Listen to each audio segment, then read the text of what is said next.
What is going on, everybody? Welcome back to the Project Manga Podcast, where we cover Aliensarea, Sakamoto Days, Mission Yozakura Family, Jujutsu Kaisen, My Hero Academia, and One Piece week to week. Back this week covering Weekly Shonen Jump issue number 34. I am your host, Igudu. And I'm Mellow Yenis. Yes, sir. And as always, before we get started, we would like we would ask that you take a look in the description box down below where you can find links to any and all of our, individual social media accounts like Twitter, online communities like our Discord, audio listening platforms to listen to the podcast on, as well as, the link to our Patreon if you'd like to support what we do even more than you do by just watching. So, also, timestamps down there you can use to navigate yourself through the video and avoid spoilers for a series that you're not current in. Also, like the goddamn video and subscribe to the channel for more fire-ass weekly content. With all that said, another fire-ass weekend jump. Mello, what was your strongest chapter for this week? I feel like my strongest episode was My Hero Academia. It was a tough one because I really liked it. I feel like it's great setup. The parallels are there, and it's just like, if I feel it, I can taste just like a nice like upheaval, and I'm ready. Yes. One Piece was close. One Piece was so close. And like, part of me is like, is it because I've been waiting for One Piece for like a couple weeks now? But like, oh my god. Like, great villain work in One Piece, but My Hero took it for me. Honorable mention, Sakamoto Days. Yeah. Oh, man. I think My Hero definitely, that is merited. I'll say. For me, same thing. My Hero and One Piece obviously were kind of the two that stand out.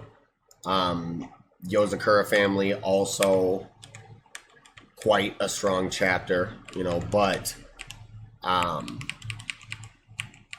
just, I don't know, like, in terms of the weight of what we get in My Hero, and then in terms of the volume of the shit that we get in One Piece, like, just nothing can really stand to those two this week, in terms of content, like, and inside of this conversation specifically. Like, One Piece, I think, for me this week was definitely the strongest, only because, like, while My Hero did slap, fucking One Piece, man, just the amount, the volume of the content that we got across the board. Yes. Like, we got a lot of different shit in One Piece, and there's just a lot of conversation to be had in terms of, like, the content that we got inside of the One Piece chapter this week. So, yeah. With that being said, I guess we just jump right into it, man. Aliensarea Chapter 8. It's so hot, and I felt that. Yeah, dude, I'm wondering if it really gets these hot in these rice patties, man. Oh yeah, because I know dude. Japan, I've heard has a kind of a similar climate to, I guess, the Midwest, right? Like where it gets hot as shit, dude. It gets hot as shit, but it will also get very, very cold in some parts of Japan and snow. And they have rough winters in certain parts of Japan. Mm-hmm. So, yeah, I don't know. If it's anything like the Midwest, I was working patio like this week.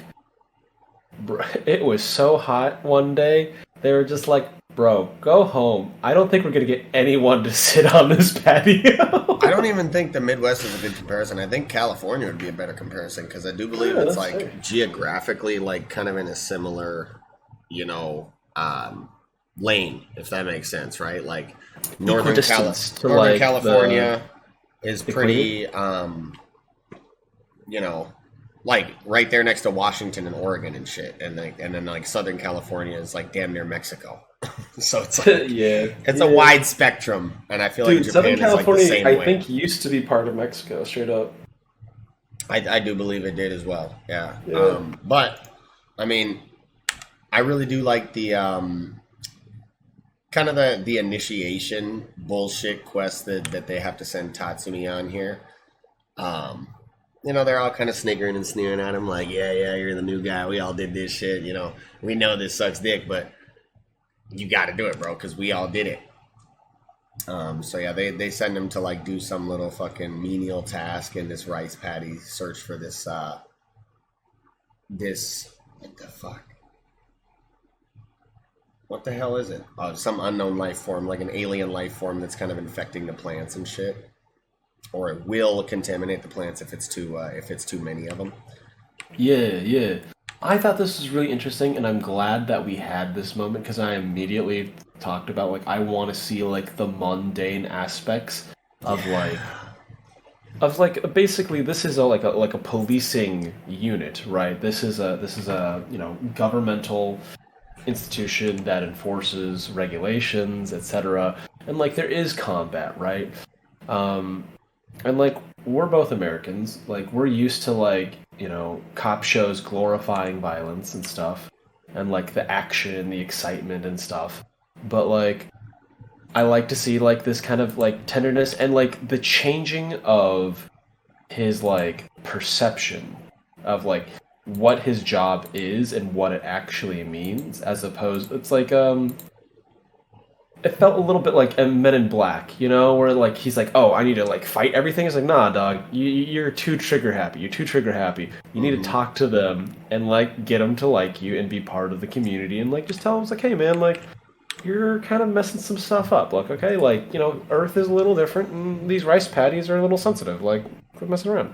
Yeah, it was nice to see the mundane aspect, and that's funny that you did say that. Literally, the last conversation that we had about this series last week with Axel, you literally did say like, "Oh, I want to see all the mundane shit. Like, give me the bullshit." It felt that's good. Funny that we get this little fucking guy like cultivating these things that his wife used to use for sashimi, and it's like fucking with the rice paddies, yeah. And they're like, "Bro, you gotta chill out." And he's like, "Oh shit, my bad, bro. I didn't even know. Hey, I'm gonna chill out. You know what I'm saying?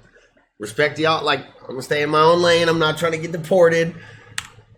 And yeah, it was funny how Tatsumi was like, "Oh shit, this motherfucker, we gotta square up." And then the bitch is like, "Why are you trying to look tough, bro? Like, what the fuck?"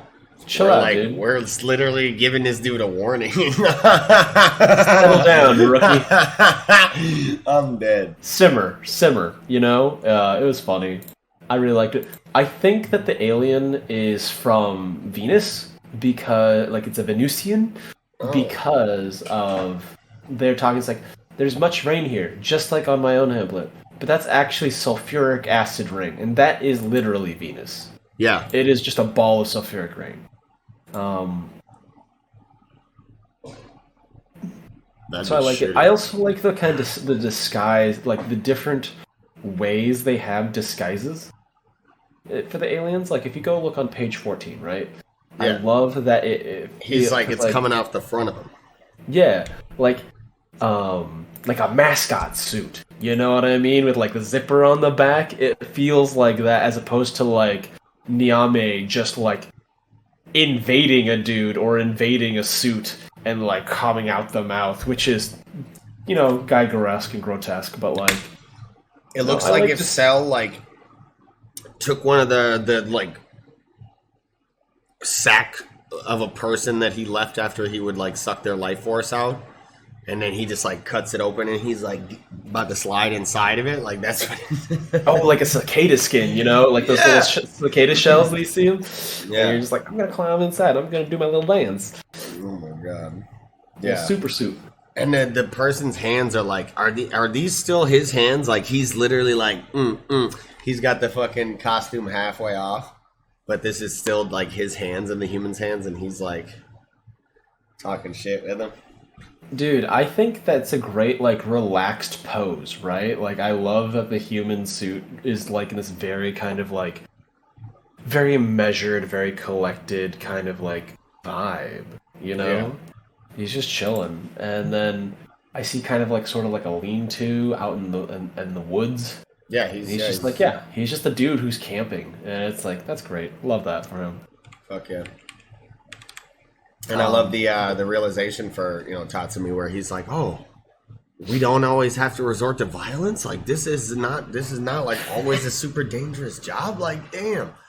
And he thinks about the implications obviously because you know, obviously you would be worried about having a dangerous job and leaving, you know, I forget the kids' names.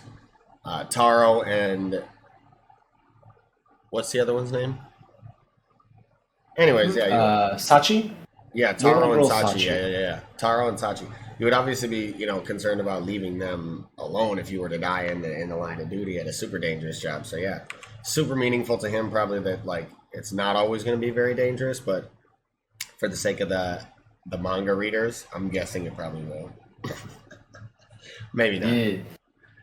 Oh man, going back to the early bit, they were talking about like the theme of the chapter. I think can be summed up in page 4, where the fella is like the manager is basically saying, "Innocent until proven guilty is a fundamental principle of justice.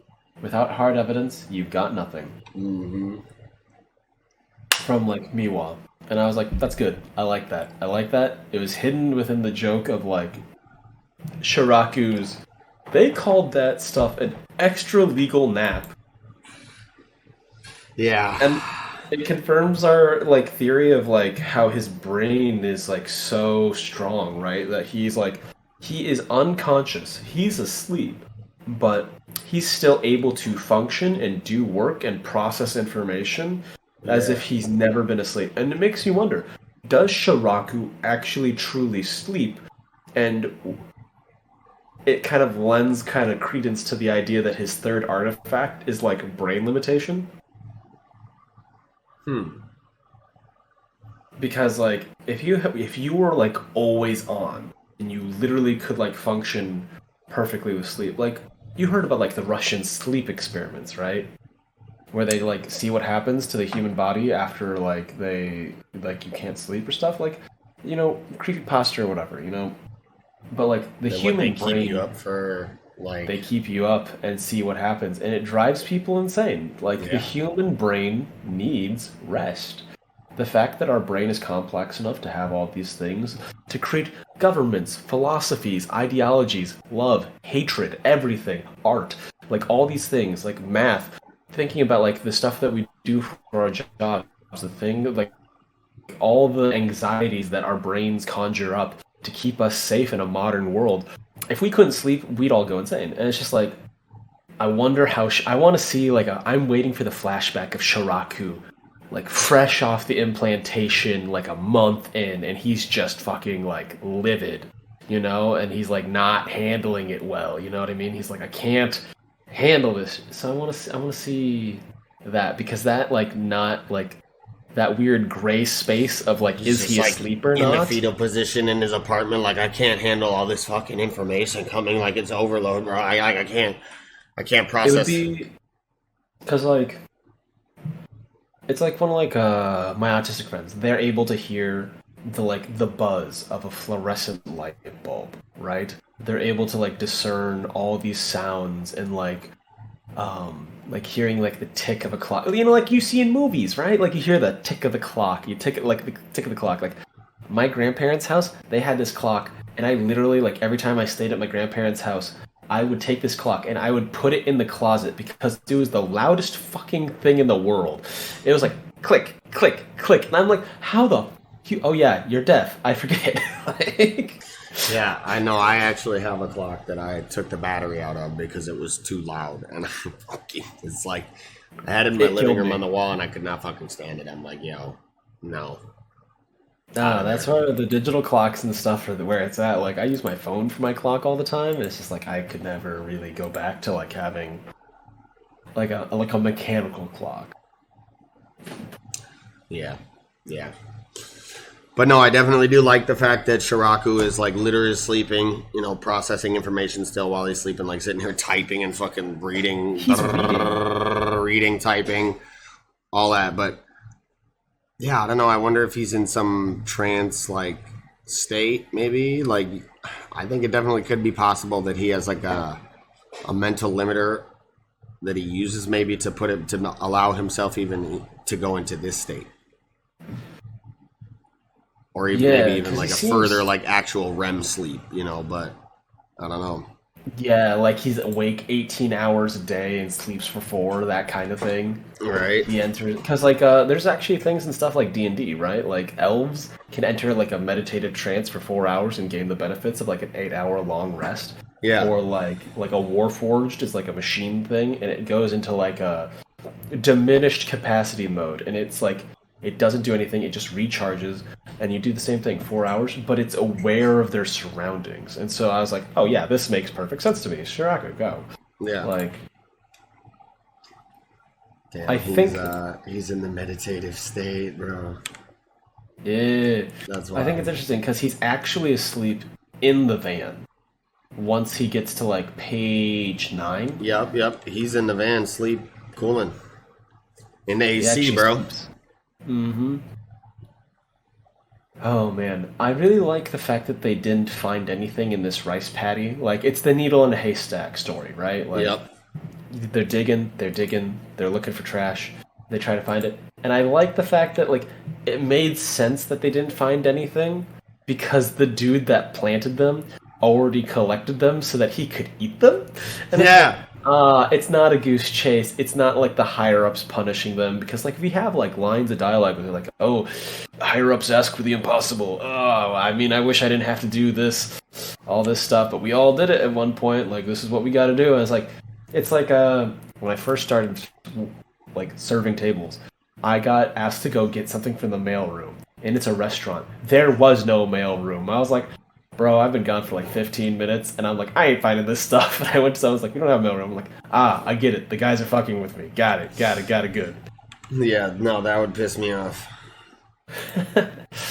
I was like, whatever. If you don't want me to do anything productive for 20 minutes, you're still paying me for this, so whatever, man.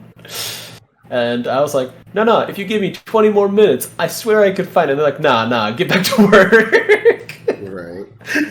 I really like the wholesome moment too that we get from the squad mates. I forget the girl with the hat's name and the dude with the fucking M in his head, in his hair. Yeah, we'll figure it out.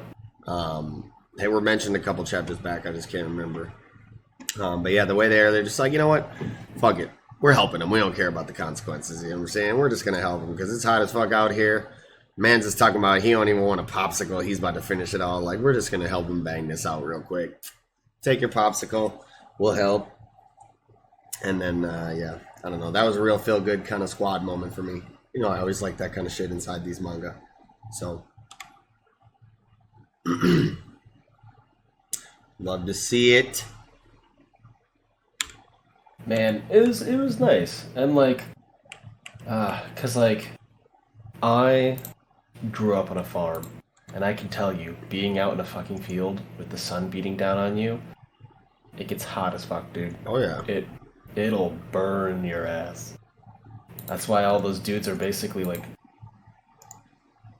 rusty brown half the time. You know those guys at the farmer's stands. You see them. They're just like, man, you are baked. You got lines in you because you're like just tanned leather at that point. Dude, I was gonna say you're looking crispy, bro. Like tan, like leather, like a Florida beach MILF, bro. Wild. I'm dead. But yeah, I don't know. I wasn't always a creature of the night, you know. I used to look like brown like a pottery child as a kid. I was tan like Mowgli, dude. Like Mowgli. I'm dead. That's funny as fuck. I'm trying to look back and fuck, never mind, I don't care. I don't know if I really had much more for this chapter of aliensarea.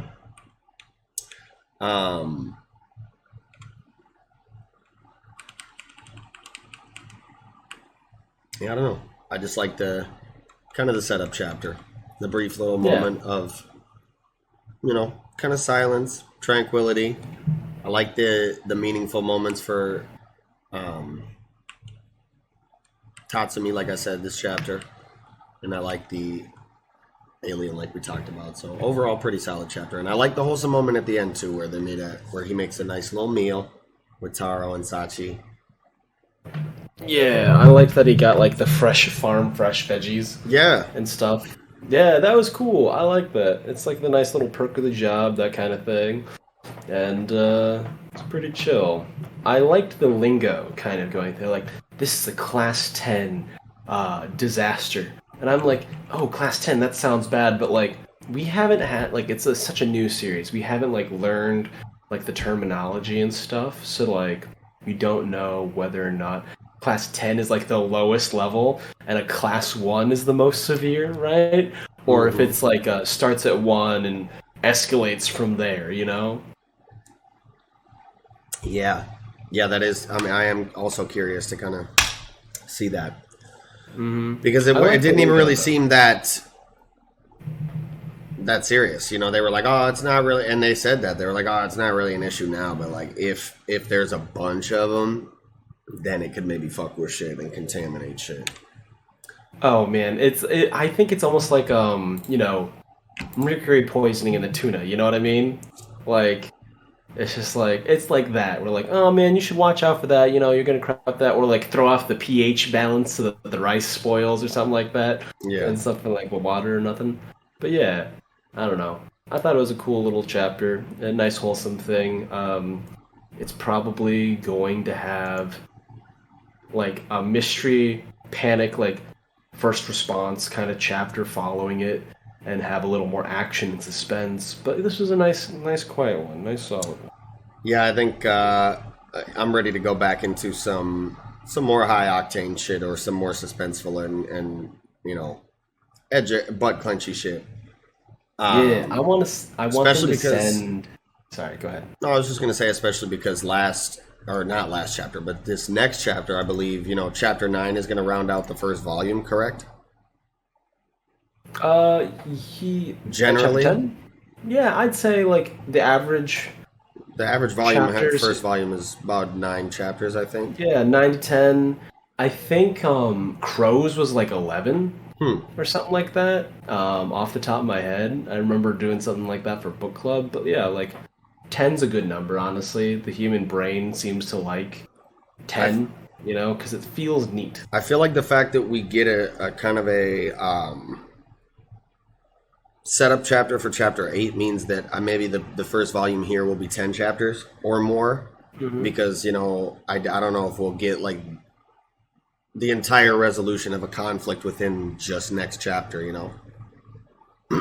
Yeah, absolutely. I Because think normally you 10's like to gonna be end off the first volume on a kind of a high point, like winning, you know, something. I don't know. I think so too. I genuinely believe that like 10 is a good number. If we're thinking about like numbers and stuff and how they're interacting with things, I really want, because like we have that with Unluck, right? With the Anaun kind of like how this is the point past this chapter points. It can't be predicted. It's off the rails. Prediction is no longer valid into that thing. But like with aliensarea, I want like a huge bang off like kind of like point where like area 51, right? I want to see if they have something planned for chapter 51. Yeah. But yeah, other than that, that's really all I had for the chapter today. Yeah, me too. Short and sweet, nice little slice of life moment. Yeah, feel good moments in this chapter and nothing too crazy. All right. Well, with that, I think we can go ahead and get right into chapter 80 of Sakamoto Days Reunion. And we got this nice little color page, you know, or not color page, but color cover with Shishiba, Osaragi, Takamura, Kanaguri, and Hyo. It's all kind of standing Cute. there. Cutesy.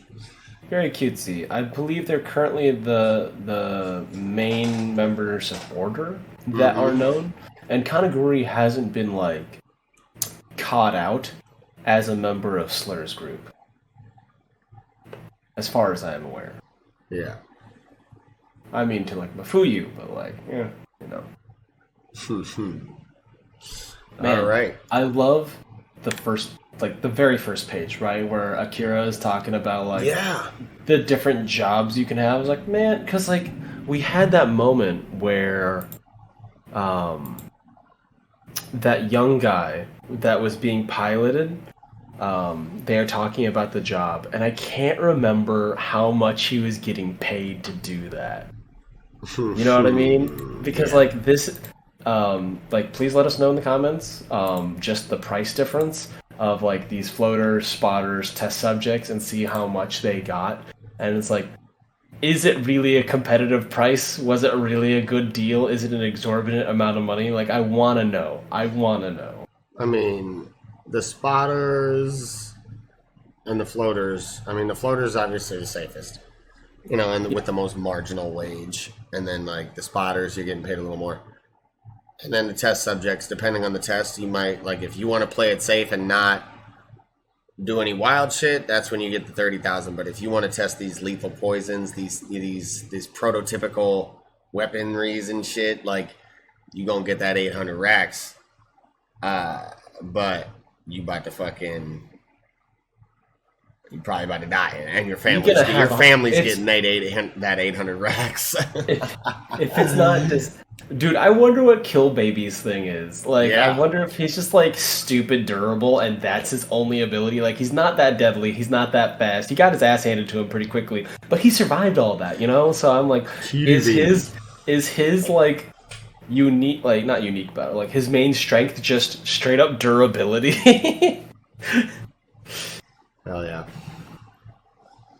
It's like, what's your power? I'm a cockroach, sir. I'm a cockroach, sir.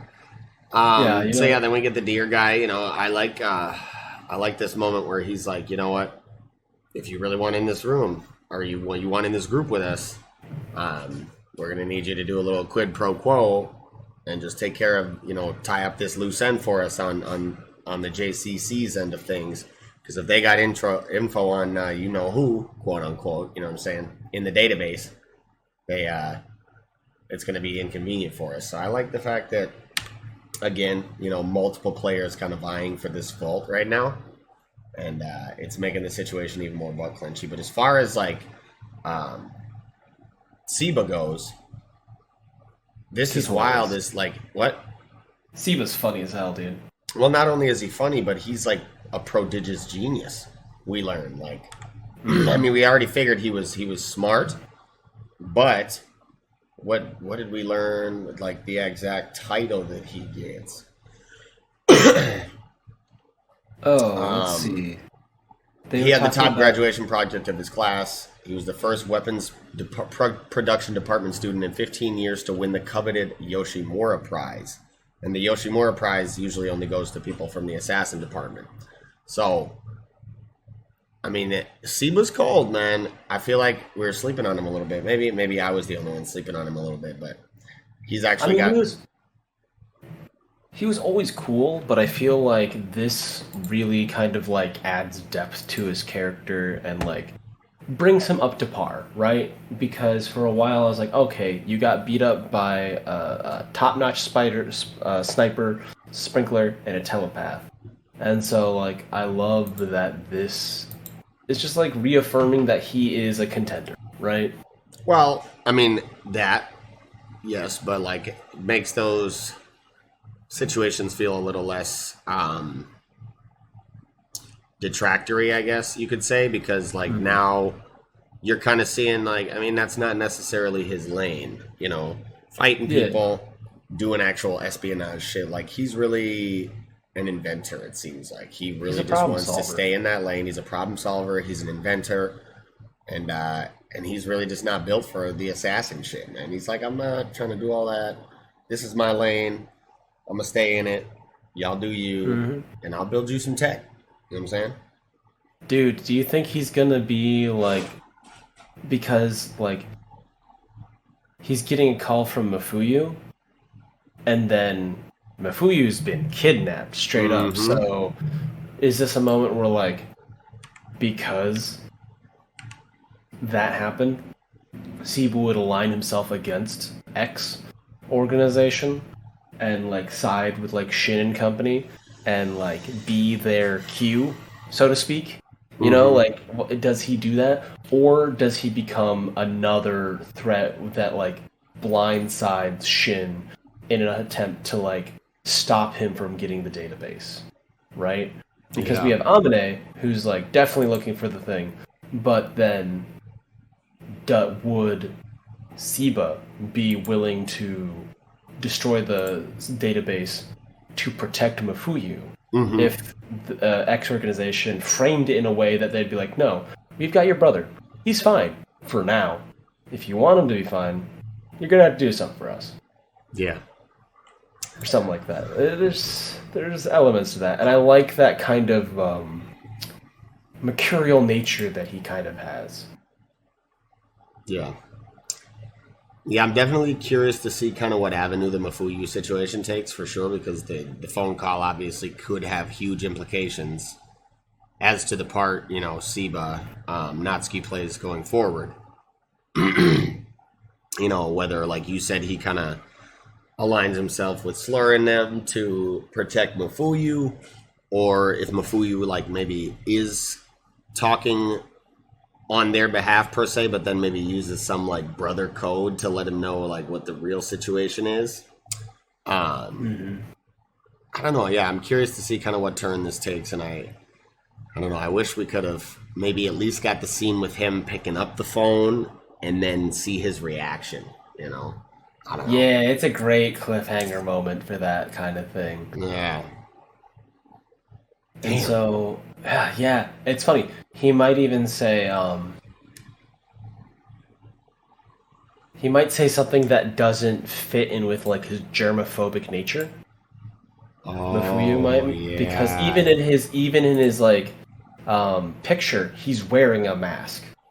Like even in his like phone profile picture, in his brother's phone, he's wearing a mask. So it's like, this is who this kid is. Like, it's an integral part of who he is. But like Siba's on tack. I really love his like way of thinking, right? He's like, man, you're not looking for like journals. He even asks like Shin, he's like, man, you're not thinking any of this stuff through. Like, what do you think it looks like? Right.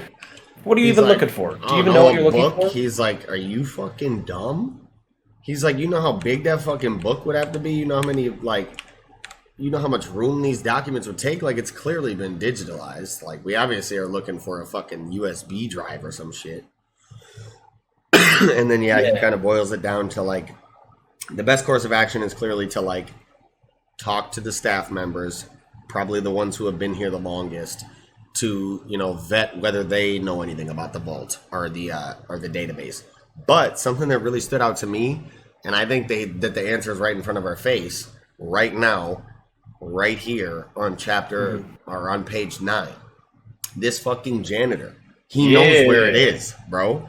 He literally knows where it is. He's like, your friend's sure energetic, huh, Siba? He's like, oh, hi.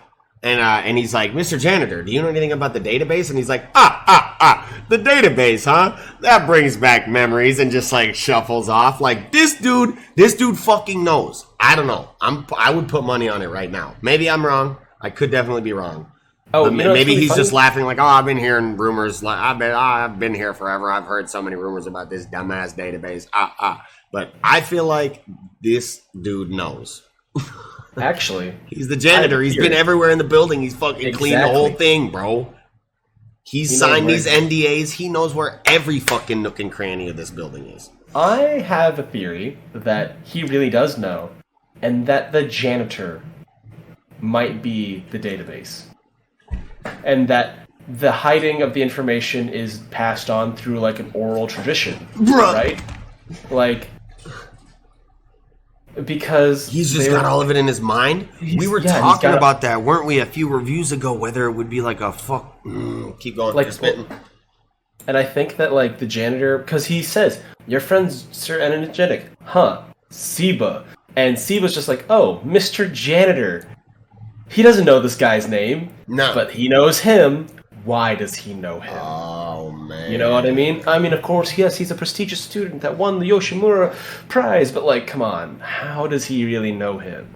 So, like, and then, like, in the later chapter, they talk about how the JCC's idea is that you must be invisible with your intent to kill, that an assassin's job is to blend in with the environment around you. So, like, the thing that I've learned And, like, one of my old babysitters used to be a janitor for the college I ended up attending to. Like, we used to talk to each other all the time, and they're like, yeah, no one pays attention to cleaning staff. And, like, we saw this in Yozakura family when they visited the president of the Spy Association. He was dressed up as a janitor, dude. And I feel like the more overlooked, mundane, casual you are, the better it is, right? So I just feel like that might be the case. I think it could be like an aspect of either the janitor knows where the amount is, or they are a part of a collective that basically memorizes all the information about a person and like keeps it to themselves, and then people can like reference it, and then they'll request it, and then they'll get like a printed thing right later. So I feel like it could be like that. Yeah, that's my theory. Yeah, I like this dude being like the curator of the database. Like he's got the laptop, he's got the USB drive, he's updating the shit. He knows everybody. Because I didn't even think about the fact that he literally calls Seabao by name, and then he's just like Mr. Janitor. Like, interesting. Yeah, no, I think this fucking janitor. I think this is it's right in front of our eyes, right here, bro. Yeah, I agree. I think it might totally be agree. it. The same thing occurred to me as soon as I read the chapter. I was like, this dude fucking knows. Yeah. What the fuck? And like the thing is, Shin might not be able to tell that thing because Satoda senpai was able to hide her thoughts and was invisible with her, intent of aggression.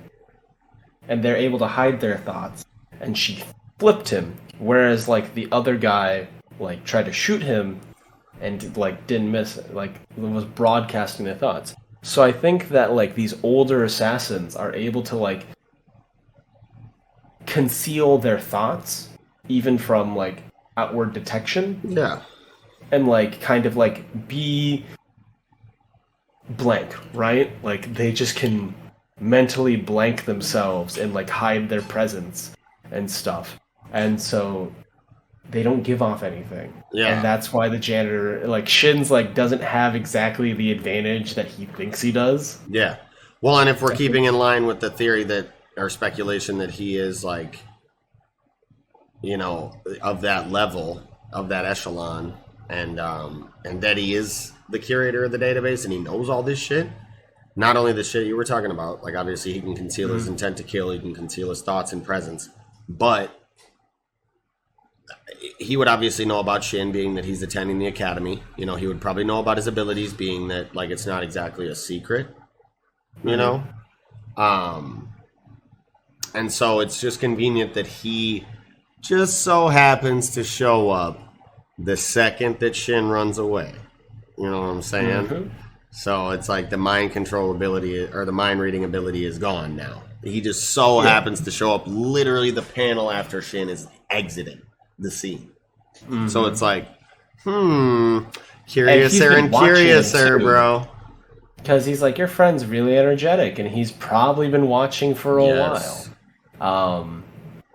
Dang. Watch it be inside a dumpster, dude. Like, the entrance to, like, a database is, like, inside the dumpster. Or it could be in the cafeteria, right? Like, like if you see, like, an empty cafeteria and a janitor, like, mopping the floors, you're not going to give that 5 seconds, Right. Like, you're just going to overlook it. So, I feel it, man. Yeah, I'm definitely excited to see where things could possibly go. And I'm sold on the idea that this janitor is, like, the curator of the database, bro. I love it, bro. I love it, dude. Hell yeah. Man.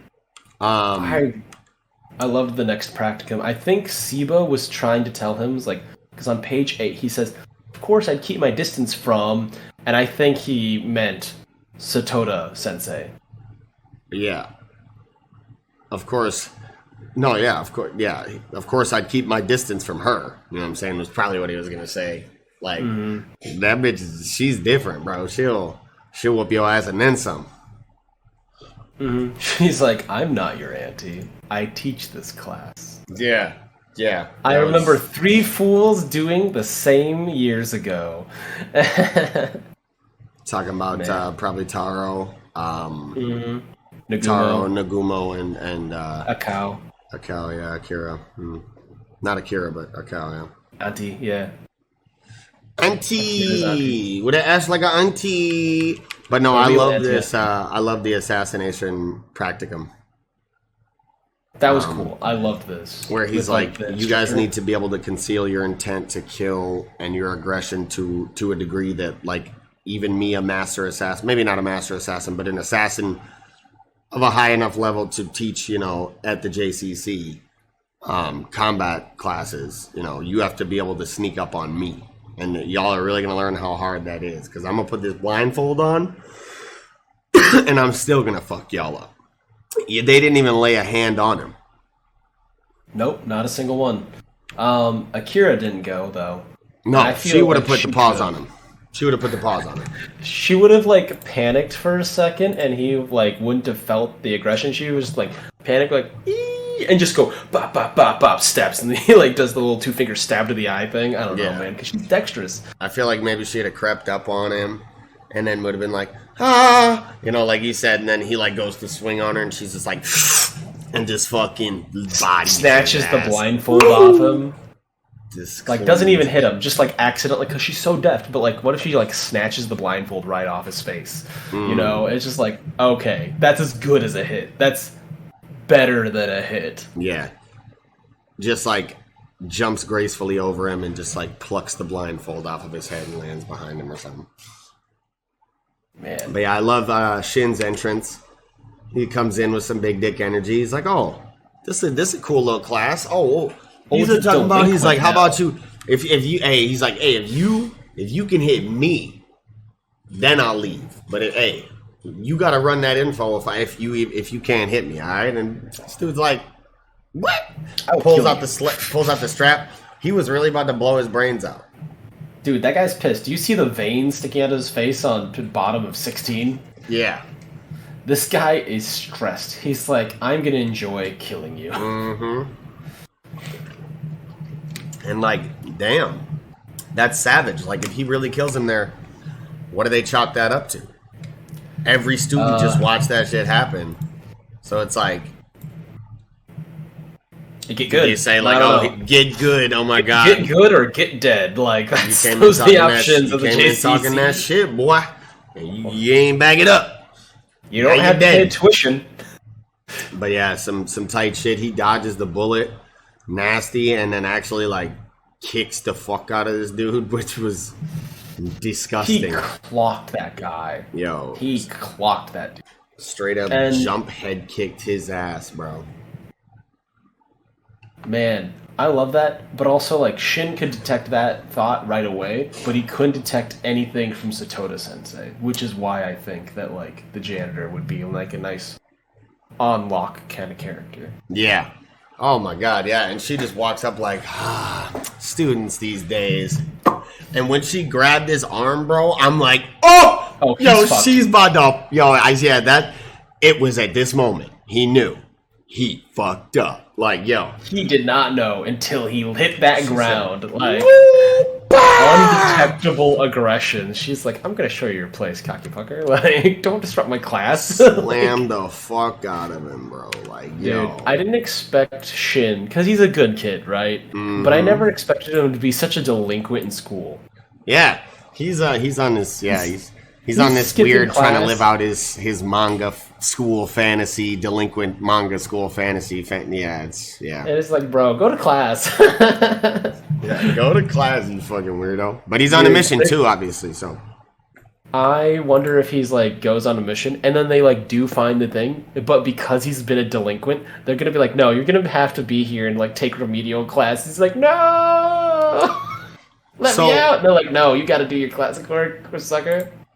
So I wonder now where's this go next chapter? Like, do we see kind of a tit for tat conversation from them, or is she just like, there ain't no fucking database, get the fuck out of my class before I whoop your ass?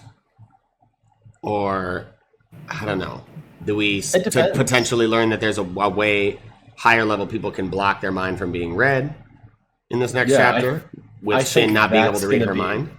I think that's going to be broken down for sure. Mm-hmm. I don't know about the thing, but I think it's going to be like it's gonna have the revelation that like good assassins can hide their thoughts, like truly solid assassins can like block their thoughts, and then it starts becoming like I mean segue into like people looking around. So I think it would go back to like Amane looking for the database, and then maybe going to like Siba looking for the database, or probably next chapter, probably a little more about Siba and like see what's up with that phone call. But that's really all I have predictions for the next chapter, to be honest.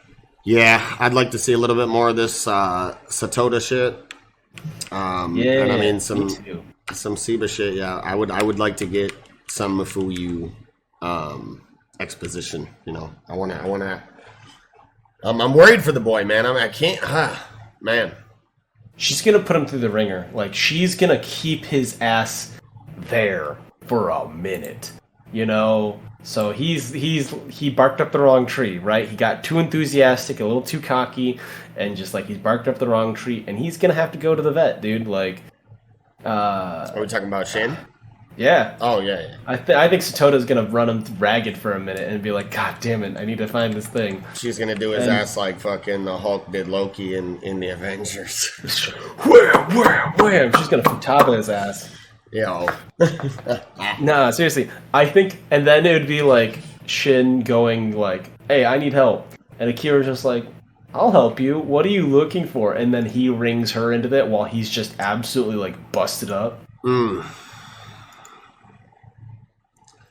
I don't know, man. Akira, I feel like Satoda's fucking... She about to body Akira, too. Maybe. But Akira's a good kid and was quiet, so, like, she might, like, skate under that presence, dude, and then she'll be like, please help me. Yeah. Please, I can't feel my legs. Man, this dude really just went night-night. Like, on page 18, like, this dude is out of there. That kick, he looks like he's just smiling, like, sleeping ever so softly, like, he's out of there, bro. Oh, man. I love this chapter, man. I love Shin, bro. Shin's really coming into his own here in this solo. He's feeling himself. Line, he's going to be feeling a whole lot more soon. Man, but I think that's about all I had for this chapter. I can't wait to see where shit goes with Satoda. She's got me very intrigued. Mm-hmm. I love how cinematic this is. The only thing I have to like touch on like art wise that I really quite liked was, you know, I really liked the big on page 10, the big calligraphy of the word kill painted on the wall. Like the super calligraphic. You know what I'm saying. Yep. Thing, and then like kind of the whole like we have to blend into our surroundings, cities, people, nature, and I liked that kind of like the vibe about it. The instructor made sense, like they all track, like Siba and the instructor, they were spitting straight facts. Yeah. Oh yeah, definitely. But yeah, last thing on Satoda really, and I guess it's just kind of a footnote. I like to see the spin on the kind of the trope of the very strong old sensei, mentor, teacher, character archetype.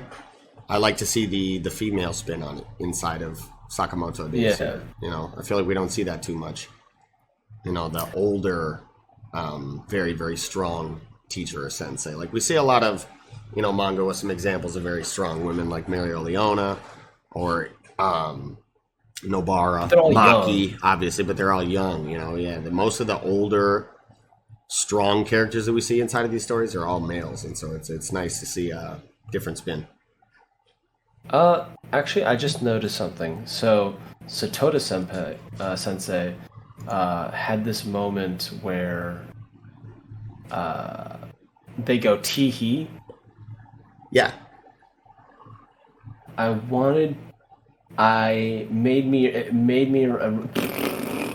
It reminded me of the fact that the previous chapter, the courtesan that like nullified like Yotsumura's like attack also went teehee.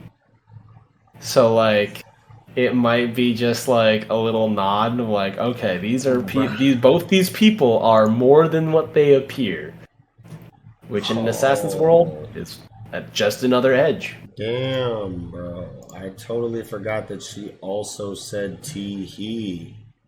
Coincidence? Wild. I think not.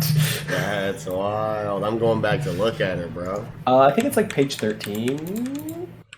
Page 13? Page 12. She did say tee-hee. Yeah, it's 12. Yeah, it's 12. Yep. And I was just like...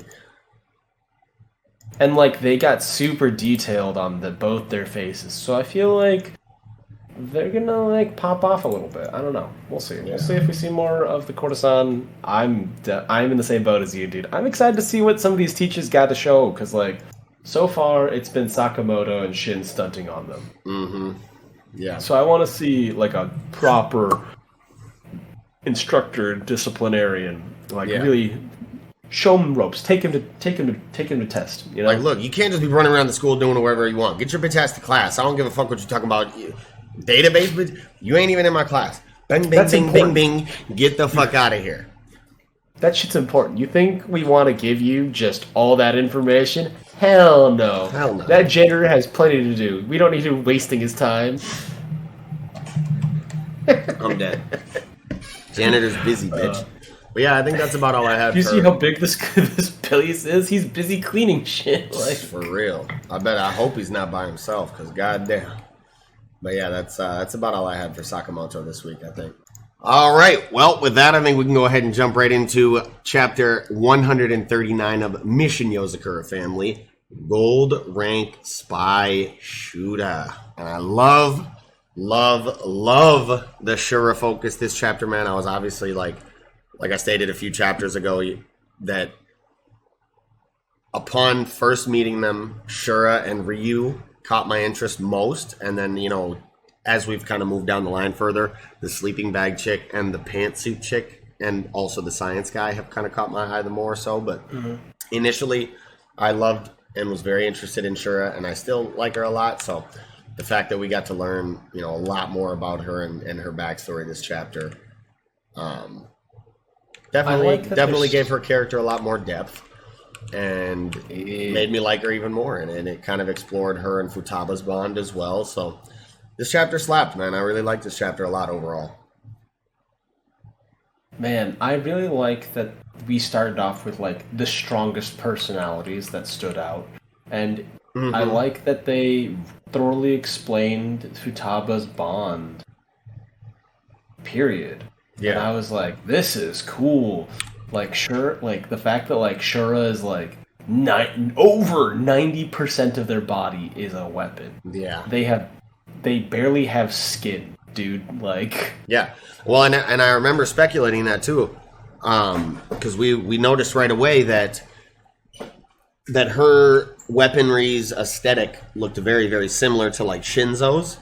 And the kind of the weaponry that he uses, that's like the geometrical, like blocky, like Roblox fucking shit. And I was like, maybe she's like got that same kind of technology and weaponry, but it's integrated into her body more than it is with Shinzo. And that's pretty much exactly what we got here. So yeah, super fucking tight to see, while it is also very like gut wrenching and sad to see her backstory and how it was, man. Like, fuck. Straight up depressing, man. Like, but I think it's interesting, like, the idea of, like, a killing machine that is dead inside being, like, revitalized by something that is, like, so natural in the form of, like, ki. Yeah. You know what I mean? And so it's, like, she couldn't be taken down by, like, normal mechanical means, right? Like, if you talk like the classic soldier idea, right? Like, weaponry didn't work against her. It was literally just the bare hand human touch that, like, undid her resolve and, like, cracked that sort of, like, hardened, dead, like, unfeeling shell that she had put up around herself to protect her from the trauma of, like, massacring people and going through all these, like, cybernetic enhancements. Yeah. Yeah, man. Yeah, that is tight that the key kind of like Futaba's key literally like reawakened her emotions.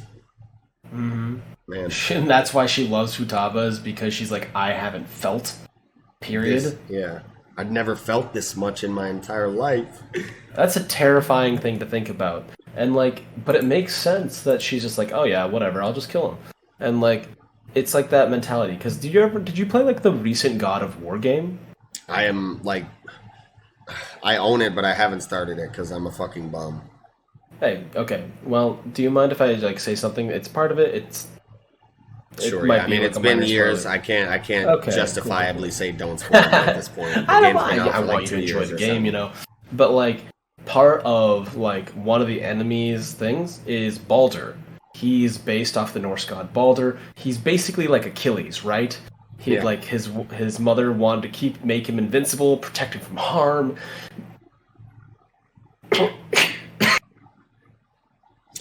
Well, Mello's having a coughing attack, so we'll just fill a little bit of air right here. It's no worries.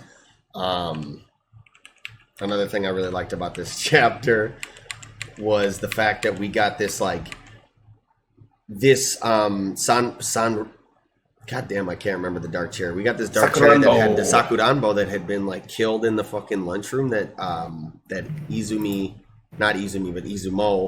and Kyoichiro were looking at. And they're like, damn, we didn't kill this one. Somebody fucked it up, though. And it looks like they're not too happy with the Yozakura family. So, you know, we got dissidents even within, like, the spy organization here just moving around on the daily. Mm-hmm. So, like, this is somebody that saw this popping off and, like, was capable of doing this shit and was just like, man, fuck this shit. I know they're behind this somehow. Because they probably obviously saw the Momo video and whatnot. Mm-hmm. So that was another very interesting to see. Can't wait to get more exposition on that. You know, people working against the family from the shadows and shit, like enemy of my enemy is my friend. I don't know. Yeah, I think it's crazy that Sakuranbo got impaled by stools. Yeah. Like crucified to the wall with desks, stools. It'd be like, that just sounds so painful, right? But like immense strength going on that stuff. It's crazy to me. But the part that I like going back to what I touched on.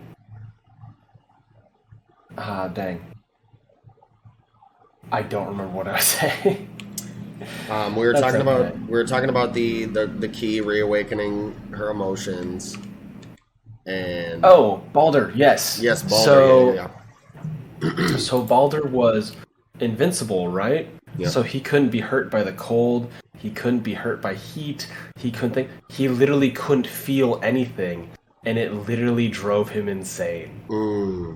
And so he just started doing whatever he wanted because he's like, I want to feel, and he couldn't. And it was just escalating and driving that, and like he resented his mother for like putting this curse on his existence. Dang. And I was like, crazy, man. So like I totally that kind of feeling, like lack of feeling, is its own hell of its own. Like being hurt is bad. No one enjoys being hurt. Asterisk with exceptions, but like. Not feeling anything, complete sensory deprivation, that just feels like a fresh hell. You know what I mean? Yeah. So yeah, Shura is a really cool character. I love their Nier Automata, like, gothic cyber Lolita kind of, like, vibes that they got. Yeah, I love Shura as well. And I love the dynamic between her and Futaba a lot. Yeah. Oh man, but like page 14, like the Doki Doki heart eyes motherfucker through her like Borg optical lens is hilarious to me. Yeah, fuck yeah. It was just like goofy because she's so like her whole aesthetic is like the Borg, Nier Automata, like Warlock from X-Men, that weird like yellow, black and yellow, like stretchy like technological organism. I was just like, man, this is goofy as hell, but like. Makes sense. Yeah, it definitely makes sense. They sold it pretty well. And the art here on page 12 as well, like with inside of Shura's like face and aesthetic while she's just absolutely tilted. Man, that's like, oof, that's some scary art. Dude, I would not want that running at me Terminator style down the highway. Like, I would be like, well, I'm fucked. Like, call it a day, guys. Snap my neck and stick a fork in me. I am done. Like, yeah, the malice there is just, oof. Futaba just calmly, too, just dealing with it. Slaps so hard. And yeah, it's because, like, she doesn't feel anything. So it's just like, well, you know, killing everybody, like, grants them like stimulation, right? Like that was their form of like psychological enrichment. That's terrifying. Like, you know how like cats and stuff, like they'll just start destroying stuff if they're not being taken care of, if they're not entertained, or like having their like emotional, like mental needs for stimulation met. Yeah. So like seeing that in a young Shura, it's just like, man, lots of little things that just kind of like lapped up together and like it just tracked to me. So like I love this chapter. I'm really excited to see who crucified the Sakuranbo with fucking office furniture. Like that I want to see. And I wonder if it's the sleeping bag person. Yeah. Well, no. The sleeping bag person? She was in the garden with the coat lady. In the greenhouse. And they're in a completely different area. Like they enter this area and they're like, no one has checked here yet, right? And there's a shit ton of them dead. Like it's not just the one. They fucking, whoever did this slaughtered like all of these Sakuranbo in the room here, and it's a lot of them. Yeah, you're right, because I forgot about the previous chapter where they were just like together. So I'm like, I wonder if you think it might be the mysterious figure that we thought was G. I mean, like, it definitely could be. One way or another, whether that person is, you know, whether the mysterious figure in the chair is that person or not, I definitely think that the person behind this is the person that Kyoichiro was referring to, you know, however long ago when he was telling, I believe Mutsumi and Tairo or whoever, that, you know, there's people or forces that are working against the Yozakura family from the shadows. You know, they're trying to take us down. They're trying to hurt us. This, that, and the third. So, yeah, I think, you know, like you said, I want to learn more about who did this. I want this exposition. Give it to me now. Man. I don't know. Overall, I didn't think I had too much more for this chapter of Yozakura. This was honestly a very straightforward one. I mean, sure is a little bit of a perv, but like, it's pretty tame. Like, yeah, sure is a page 16. 16. What about it? Page 16. Can I be Futaba's fucking face? Just like it. Excuse me? We were just scrapping, bro. It's like to the death. I wanted to beat you down. You were a rampaging murder machine, and now you're like, can I be your friend? Ooh woo. And it's just like, what the fuck? Right. What in the nine hells? What the hell changed? Like we were literally just scrapping to the death. Can we be friends? The malice on your face 2 pages ago, bro. You were enjoying that fight, though. It's crazy. Hell yeah. Dude, she's straight up Dr. Octopus up in this shit when she's transitioning from, like, page 17 and, like, 17 to 18. Yep.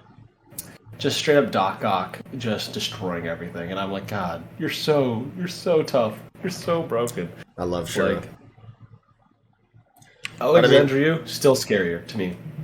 Futaba probably has like a fair bit of it, you know, perception in terms of like the emotional breakthrough with Shura as well, which is why she, you know, plays along for it, because she knows probably, you know, that before she obviously could tell like she was just a rampaging killing machine, and then all of a sudden something changed. So, yeah. And I'm just like, well, you know what? You're not trying to kill everything, so like, we're chilling. It's a bonus. It's a bonus, man. But like, Shura's face on page 5 is just she's a menace. Yeah. She is a fucking she's a menace. She's in love with fucking Futaba, man. Absolutely. Head over heels. A big snuggly hug. If she had any natural heels left, she'd be over them, head over. For real, right? Nah. Well, she's got the 1 foot, right? She's got the 1 foot. True. I think it was shown in page 8. Yeah, and on page 8, yep. She got the 1 real leg. Alright. Head over heel. Adept. But I do like Futaba, like, they kind of like, if there's no benefit in me winning, I'm not playing. A firm but fair Futaba, Right. I'm not playing. And then she's just like, oh, so you're about to lose? And just goading her into it, and she's like, alright. Futaba starts going hard. Hell yeah. But I love this chapter, Yozakura family. Pretty strong chapter, but again, pretty straightforward. 49 minutes until the bombs detonate. Less and less time, obviously. Things are getting a little bit more butt clenchy. So we're going to see how things play out. See whether they'll have to evacuate it at 5 minutes or not. Next chapter, we may learn more about, like, kind of what the actual plan is, because, we kind of broke away from the realization that they had at the end of last chapter that it doesn't really seem like what he said is happening is actually what's happening, so. Yeah, I feel like he's tricking them, and, like, it would be on par for Momo, even in his, like, acts of contrition and, like, so-called remorse, and saying, I'm sorry, family, he's still lying to them. He knows that they don't trust him, and they are, like, he's still, like, manipulating them, even through his apologies, and I'm like, Momo, you scumbag. Yeah. Yeah, but I think that about does it for this chapter. All right. Well, with that, I think we can go ahead and jump into the second to last chapter of the night. My Hero Academia chapter 360, Despite It All.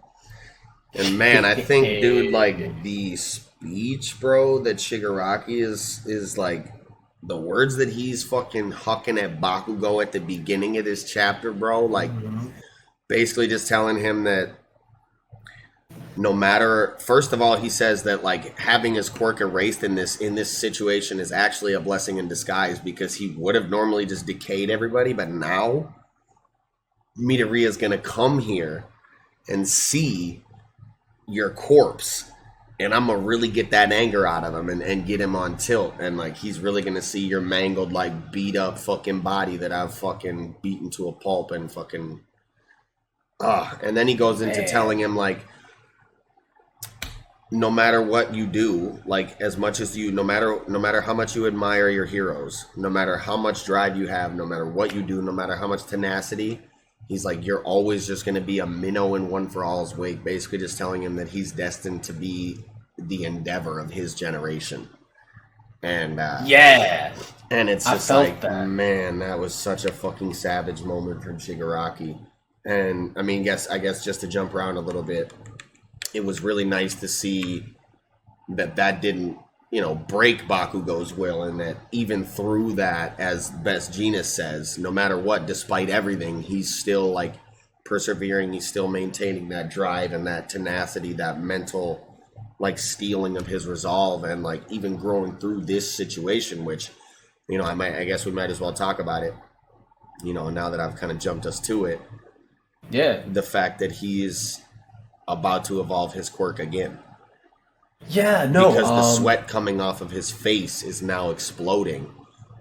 Sparking. And it's sparking. And it's been stated that the limitations of his quirk are that he can only explode the sweat that comes from his arms, and or maybe even just his hands, his palms, or something like that. Yes. It was from the sweat from the palms of his hands. Yeah. Or that all his sweat is nitroglycerin. And so there is that. Bakugo's quirks, and like his personality are so tied to his quirk. It's really interesting that because like nitroglycerin, right? Like I was raised by old people, and so like they took nitroglycerin for their heart. It's a blood thinner, so nitroglycerin is a blood thinner. And so I remember someone saying a theory about why Bakugo and his mom are so fucking hyped and aggro all the time is because if they didn't, the nitroglycerin that their body produces would basically cause them to pass out. Interesting. Yeah. So they gotta always operate on that like high frequency, that high energy. Yeah, that high octane right there, you know? The thing that I thought was really interesting here is that, like, with Bakugo, All For One is talking about him being like a minnow in the quirks path, right? Like a minnow in One For All's wake. That the quirk itself is what causes the splash, not the people that use it to create a splash, right? He views people in terms of quirks. He does not see the individual. If he does see an individual, he only sees it as a weakness to exploit, right? He believes that the quirk is the most valuable thing, and that human emotion, vengeance, compassion, all these things, the human aspect of the person that wields the quirk is a liability that can be exploited. Yeah. And it kind of, like, throws back to the original concepts of, like, Bakugo and Deku's relationship, right? Where initially Bakugo thought the same thing, that quirks were what made people value, that people without quirks should do last chance dive off the roof and try to hope for a better reincarnation. And then the end of the series, Bakugo isn't doing so, like, it's not specifically that his quirk is evolving, it is, but the fact that he's holding on and doing the same thing that he used to mock Deku for, the real strength of what his resolve has, like, culminated in Shonen, is that he is crying, he is drooling, he is sweating, but he's so focused on absorbing and articulating and planning and, like, reading the opponent.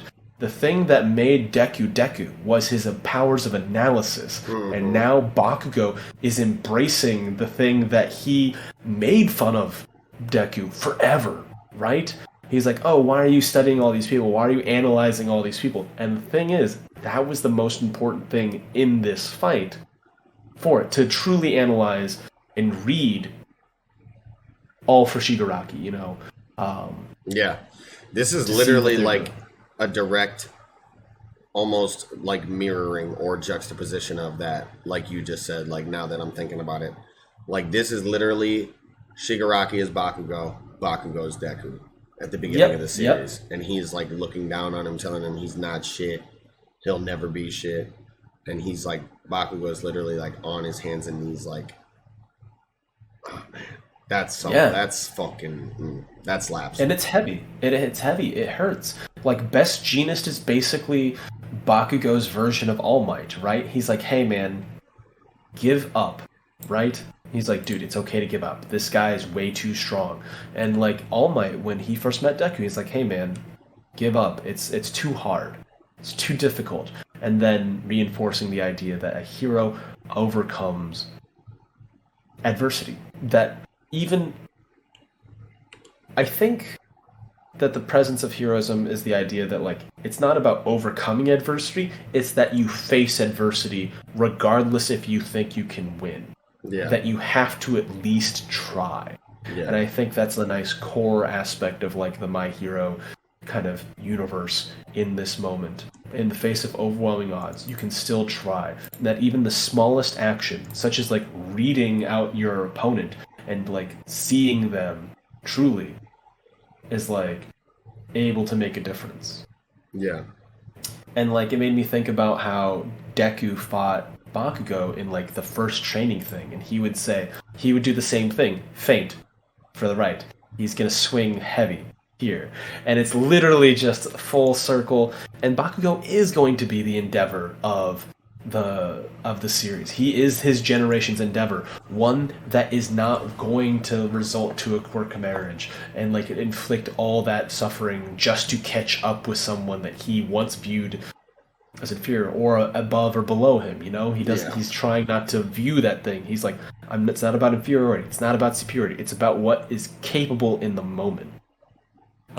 And I think that would be like a great redemption. It's a generational redemption, right? Like a breaking of generational curses kind of moment for that. And Siva Akil in our special grade Discord channel was talking about, he believes that like that Bakugo with this quirk evolution with the sparking of sweat all along his body is going to have access to prominence burn style abilities, and that by being completely covered in sweat he might be able to swing his arm and just cause explosions. Yeah, well, like, I was saying it would along be his cool to body. see him like developed a range style technique where he could like have delayed explosions and like whip beads of sweat off of his body, and they would be delayed explosions and then go out like 20 feet and like explode in people's faces and shit. I wonder if it would be a thing where he's like doing explosions but then also swings, like the droplets of sweat splash sets an explosion, and because it is nitroglycerin it literally catches along the arm. Like he starts doing like, it'd be like, oh god, it sounds bizarre in my head, but like Best Jeanist whipping around Bakugo just drenched in sweat because of the fight that he's had to endure, and just kind of sprinkling Shigaraki with like a little bit of sweat, just like, you know, a little sweat bay, just like like just, you know, spritzing him and then hitting him with like a almost like a kamikaze, you know, Endeavor style prominence burn to kind of like mirror Endeavor's fight against All for One's old body. Yeah. That's kind of what I'm expecting out of Bakugo. I just think it's very powerful. This is like the whole analysis thing was really what saved me. I mean, not saved me, but like really won me the spot for like, this is my most hyped chapter of the week. Yeah. Whew. There, and like I feel like All for One's pretty much in control, right? He's doing elements, right? Where he's talking down, he's using like the verbiage.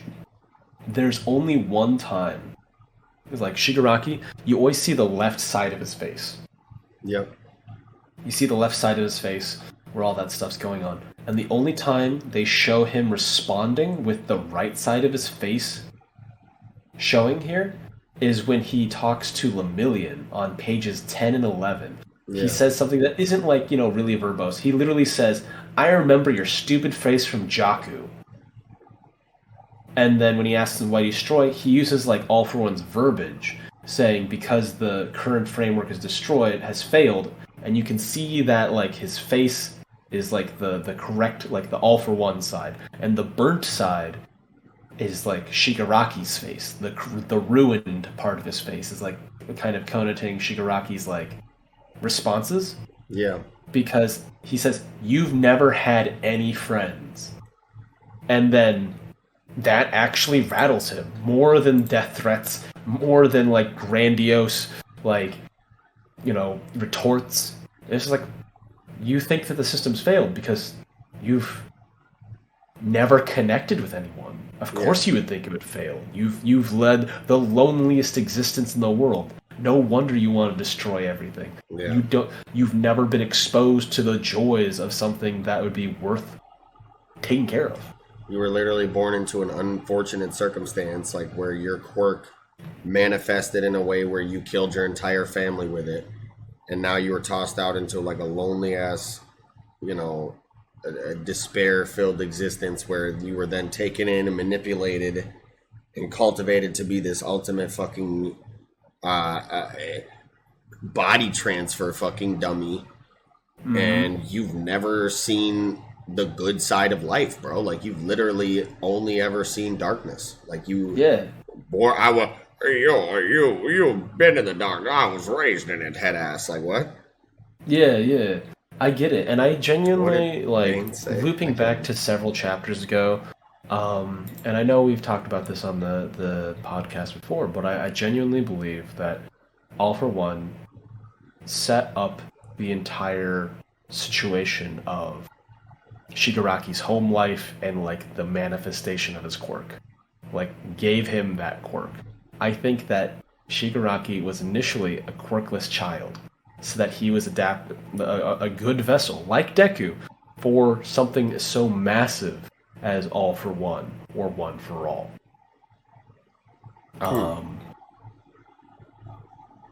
But yeah, no, I just think about like kind of the duality and thing going on, because like on page 8, my body continues to adapt, scurry away like insects. Nothing can break me down. It's All for One, like OG All for One, just living out his big bag demon lord fantasies. Yeah, And the way he speaks, as opposed to like the other ones. yeah, that was crazy. But yeah, on that note, when Nejire came in with the pike, that was fucking sick. But savage how he's just like puts Bakugo in the way, like go ahead, stab your mans. And then, yeah, Tamaki comes in with the vast hybrid, the Octopus Mirage Chameleon, plus yeah. Scorpius Toxin. And he's just like, oh, Venom? And his shoulder, like, literally, like, barfs the Venom out. Which... Oh, I didn't see that. That's a great catch. That's awesome. Yeah, it's crazy. I don't know. This body metamorphosis shit is wild, man. Disgusting. Dude, I love the art that comes in. Like, as a person who has artist friends, drawing hands is such a pain. Like, Horikoshi is just straight flexing on everybody. Like, how many fingers and hands he's built. Yeah. Into this, like almost every scene going with the Shigaraki fights, like they're so detailed. Toes and shit too, man. Like some of these look like toes.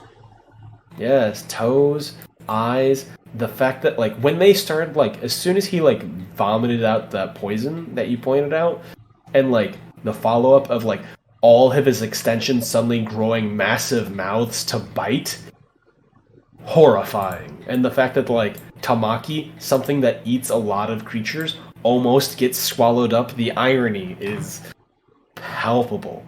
Right. Like there's sheer terror in the thing. Like I think it'd be terrifying to have like a quirk that's like, yeah, I eat things, and then being eaten would be a horrifying fate, because you intimately know what the process of digestion, because you have to know your quirk. You have to hone it too. So like that terror would be like so real. Mm-hmm. And Tamaki's not like, I wouldn't say he's like a cowardly person, but he's not like a particularly brave person. He's always been kind of a shy individual. So like I could see like terror being very real for him. Yeah. Ah, man. And then Mirio just kind of swoops in, yoinks Bakugo from fucking Shigaraki, which is crazy. Just like literally boop, plucks him out of his hand here on page 9. Mm-hmm. And just yoinks him like, here you go, best genist. And then that heads into kind of the, like what you said, I remember your stupid face from Jakku. And then, Mirio, does this combo move with Nejire, where she kind of augments his arm with the cyclone shit. Spirals, yeah. The spiral shit. And the energy waves.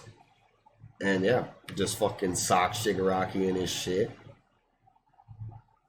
Which, man, I love somebody was saying in the Twitch chat for my live reaction that you called on the last review or something like that. You said that. Yeah, I really wanted to see some like physical like teamwork combos being used by the big three. Like I'm kind of wondering what's gonna happen with like Tamaki, because like it'd be really interesting if he's backed into a corner, he eats like one of the fingers, like a la Yuji Itadori, and like temporarily has access to like this weird mutation ability that Shigaraki's new form has. because Tamaki's like, I can replicate the things that I digest, and like he did it with the Yakuza, right? The guy, the gemstone guy, so he can build inorganic objects. So like, if he can build inorganic objects, he could definitely, get powers from non-food based organisms. Yeah.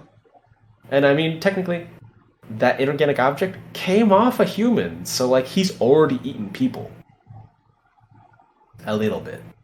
Hopefully he doesn't get that like weird cannibalism disease that affects the brain.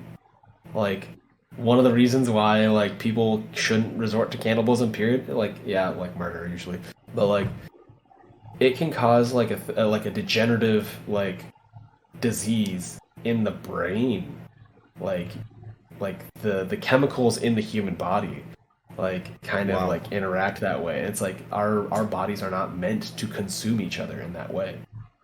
Dang. Yeah, crazy, huh? I don't remember what the name of the thing is.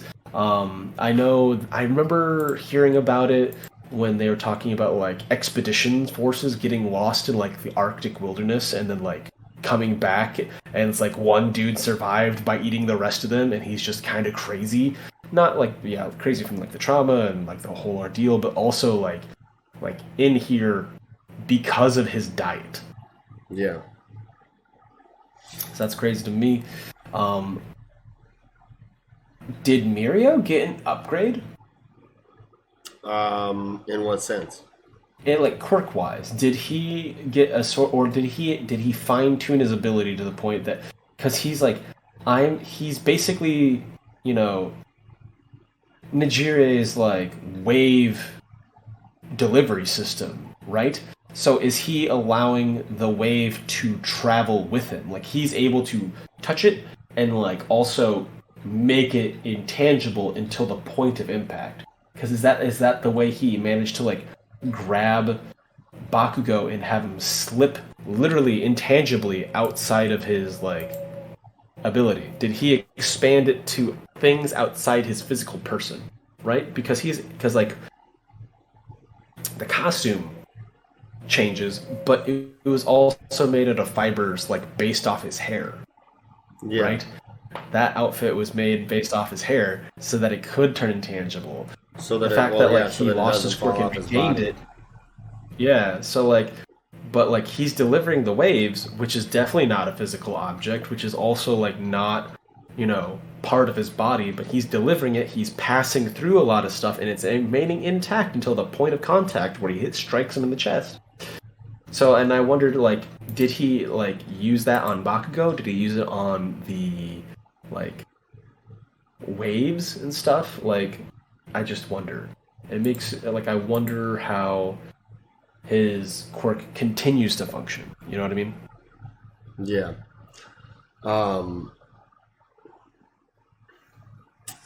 Yeah, I don't know. It's tough to say whether he just catches it on his arm and like she can. Maybe it's a control thing on Nejire's side where she doesn't want it to hurt Mirio, so she. I don't know. It's tough to say exactly what the functionality there is. It's a cool combo. They're really shoring up for their own weaknesses. Like, Tamaki is a nice, like, stealth surprise striker, like Mirio is as well, and, like, it makes me think about how Nijiri's waves abilities can also be delivered by Tamaki. Like, I think it'd be interesting if they did a similar thing, and then Tamaki, having eaten a lizard, like, detaches one of his limbs, like a lizard's tail, to escape. Mm-hmm. And it just like he just pulls off, like they grab part of his arm and he just fucking like pulls off his arm to escape, and then like has the Jire's like wave wrap around it like Mirio's arm, and he uses like a club and just like smacks him in the face or something like that. Like I would love to see something like that, because wild. There's so many interesting quirks in the animal kingdom and how like evolutionary little gimmicks to like survive and stuff. So like I really hope Sun Eater survives this combat for sure. Yeah, Tamaki, I hope he survives. I don't know. I don't particularly really want any of them to die, but it seems like they definitely could. I don't know. I mean, they're going against the end boss. And like this war, has had a lot of casualties. So if not like death, they're definitely going to be scarred, like Jiro, like Eraserhead. Like, I don't think they're going to come out of this like scrap unscathed, to be honest. I mean, look at Bakugo. Like, his right arm is gone. It's out of there. And his right side of his face is fucked up too, man. He looks like he might. I mean, his eye, his right eye, like he might be blind in one eye. We don't see his pupil at all in his left eye. I don't see his pupil. And he got hit in the face with the Shigaraki's heel, right? He did a thing where he kicked him up and then immediately like grabbed him by the throat and like did an axe kick down into his face. And then like, well, he axe kicked his wrist and broke his other gauntlet. I think is how I saw it happen. Because you see him grab him by the hair, flicks him up, grabs his throat, and then like axe kicks down, and that's when his other gauntlet breaks. Because you can see in that middle panel up top, he's still got the grenade gauntlet on the left hand, and then the kick comes down and it shatters the gauntlet. His right hand's fucked. His right arm is just pulped at this moment. Like, there's a lot of broken bones in that boy. Yeah. He's even more like Deku than ever before. Like, his arms are ruined. He's reduced to focusing on analysis. He's being overwhelmed by a person that believes that quirks make the man, kind of thing. And I'm like, wow, he's really having a major Deku moment. Fuck. Yeah, getting a real view from the other side of the coin, man. I love that. And this is a growth point. Major growth point. At first, there was a thing where like he's saying, you're a hanger-on, a minnow in All for One's wig. Which is why when I like Najir wave, and it was called Pike, I thought it was like the fish pike until I was like, oh, that's silly. It's literally like a lance because it is a pike spiral. But at the same time, it could turn. So like, I don't know. I really dig Tamaki's little like crouch and design when he's like going for the vast hybrid. Oh yeah. I love it. I think he went full chameleon. That's like also thinking about like, man, they really went all out for his budget, his dietary budget. Like, I wouldn't want to eat a chameleon. They seem like stringy, gamey. Like, I'd get more meat off a goddamn squirrel, you know? Like, yeah. You know what I mean? Yeah. Legs are too thick. Back legs, though. That's cool, though. Though, eating bugs is all the rage. That's fair. I went to, like, a night market, like, food stalls in Hangzhou once. And I had, like, fried scorpion on a stick. Dang. Just greasy as shit. It's like a potato chip with legs. Really? Like kettle chips, it tasted like a chip. It tasted like a kettle chip. Like, you don't really taste like it's a bug. You know what I mean? Yeah. Fried scorpion, so it was like breaded? No, it was like fried in oil and then on a stick. Just on it like a teriyaki stick on a kebab kind of thing. Just deep fat fried. And I was just like, you know what? This was okay. It's not great. It's kind of a vibe, but like, it's okay. Yeah. That's hilarious. And I know like crickets, like I've had like someone buy me like a box of crickets for like a gag gift, and they're like, "Here you go, bud." And I'm like, I'll eat these. They're crunchy. They're very crunchy, kind of gritty, but like they're all right. Man, you played? Oh man, you played so much Elden Ring. Do you not get like Godric the Grafted vibes off of Shigaraki right now in this fight? You know, actually, like design-wise. I don't know that I got that far into Elden Ring to get to Godric. That's fair, because like they also had like a lot of like massive hands and fingers and stuff. Overall, I definitely am getting big like Elden Ring vibes now that you say that. Like he's looking like fucking one that I did face was Margit. Yeah. I just feel like I like a lot of Elden Ring vibes in this like the recent fights, and I know we had that with Mikula. Wait, no, the one lady, Morellis. the like Scarlet Rot lady because we had that reference in Rip during Undead Unluck with like the like prosthetic arm blade kind of thing going there. So I think it's interesting that multiple mangaka were like, yeah, this was a major game that dominated the scene for like several months. Like, yeah, I'm gonna put a reference there in there. Like, that's a really cool thing, and I like how artists kind of absorb things in their like media environment, like their immediate media environment, and like kind of put the stuff that they find cool into the stories. And I'm like, this is good. I like this. I like this a lot. It's grotesque. It's fantastic. Body horror. Fuck yeah. Very cool chapter. Very happy with it. Yeah, I'm definitely excited to see, you know, what happens next chapter. I want to know where fucking Deku's at. What was up with those dots that were pulling up on him? What the hell's going on? But I hope it's the Star and Stripes. I thought that Fly might have Boys. been it as well, yeah. I'm in your camp, man. I'm in your camp. I believe you're onto something. I think that those guys are going to be like, we're the hero taxi to service. Let's go. Like, need an escort? And they're like, Pulling God, up I'm with some tired more using heroes. That would be what they really would need.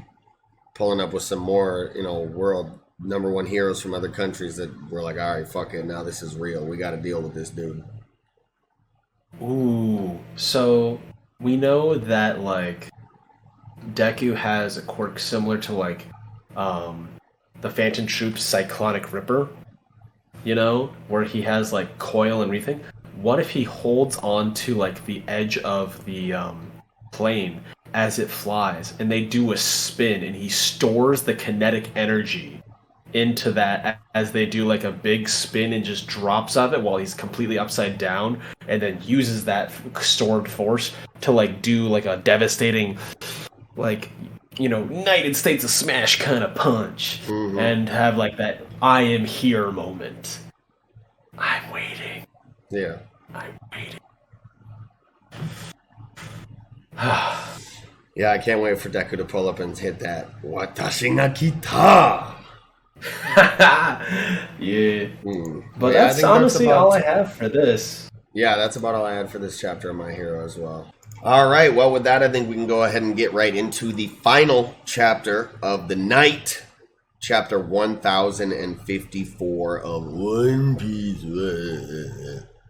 Flame Emperor. And, man, crazy to get the Akazaya. Like, they're like, oh, shit. We got the Admiral pulling up, bro. We got to go confront this man's. And, I don't know. My first thought when I seen him was like, alright, like, chill out. Like, bro, we got to get somebody a little more serious in here to deal with Green Bull. Because, like, the Akazaya, I don't know if they got it. But then these are... Yeah. We did get Yamato kind of pull up and say, like, all right, I'm here too. But what were you going to say? Man, I really enjoyed this. Like, the color spread with, like, the 4 new Emperors of the Sea was really we didn't chill. even go into the color spread, yeah. Dude, yeah, I love it. And I like that there's the 4 Emperors and, like, the numbers overlaid with, like, the English 4. Yep. And, man... I like that, like, Shanks is, like, smiling in this one for once. So, like, I want to see how that kind of, like, transitions. Because I wonder if he's going to, like, get to that point. You know what I mean? Yeah. Like, if he's going to be grinning with the rest of them. Or, like, where that is. Because he started out, like, we saw Shanks in, like, the last couple chapters. And, like... he was like very grim and we were wondering like, oh, all 3 of them are smiling except for Shanks. Is this a death flag? But now he's like got that slight smile and I want to see it over the next couple so many chapters if his smile gets bigger and bigger as he approaches One Piece. Because that's crazy. He's making his move. He's like, everyone's distracted with everything going on in Wano and Luffy and stuff. I'm gonna make my move. This seems like prime time to like slip by unnoticed and like do my dirt, you know? Yeah, definitely. That was crazy to see, and it's yeah. I mean, I don't know. It's hard to articulate my thoughts on the whole thing because the way the panel is presented, this panel of him saying like, I think it's time to make our move. Let's claim the One Piece. It looks very, very ominous, obviously, and it almost makes you think like there's been a lot of theories over the years and speculation that Shanks has been, you know, a low-key antagonist in the background this whole time, and that he's gonna pop his head up like one day. You know what I'm saying? So I'm thinking this panel's got me thinking like, damn, bro, what if Shanks has really been just low-key on some dirty dog shit this whole time? But he could obviously, you know, like some people were saying to me, he doesn't necessarily have to be a villain. He could just be like making his move, a third party, like you said, while everybody's distracted with what's going on in Wano, what's going on with this this news as far as the revolutionaries go. He's like, now's our time, you know. It's interesting right now. Luffy's out here doing his thing. He told me he was going to be better than us. Let's do our thing. Man, it's a nice little like.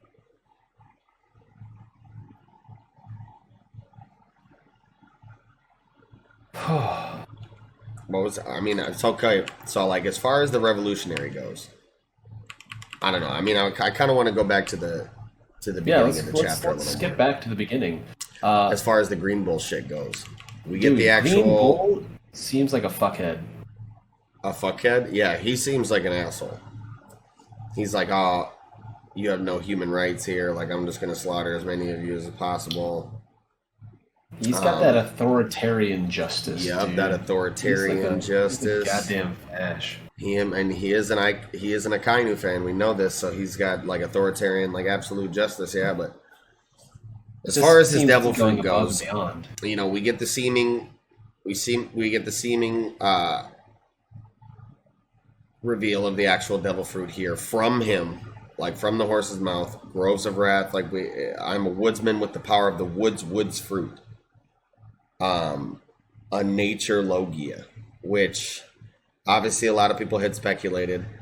I personally thought this was like the least likely possibility because it just feels so fucking weird. Like, how can, like, logias are supposed to be like intangible elements. Like, that's not a tree. Like nature, like plant life is all tangible. Like, but at the same time, and when you destroy it, like that's it's life, you know. I don't know. It's weird. Yeah. But like, have you seen like parts of like Detroit that get reclaimed by nature and stuff? Like the abandoned buildings in Detroit.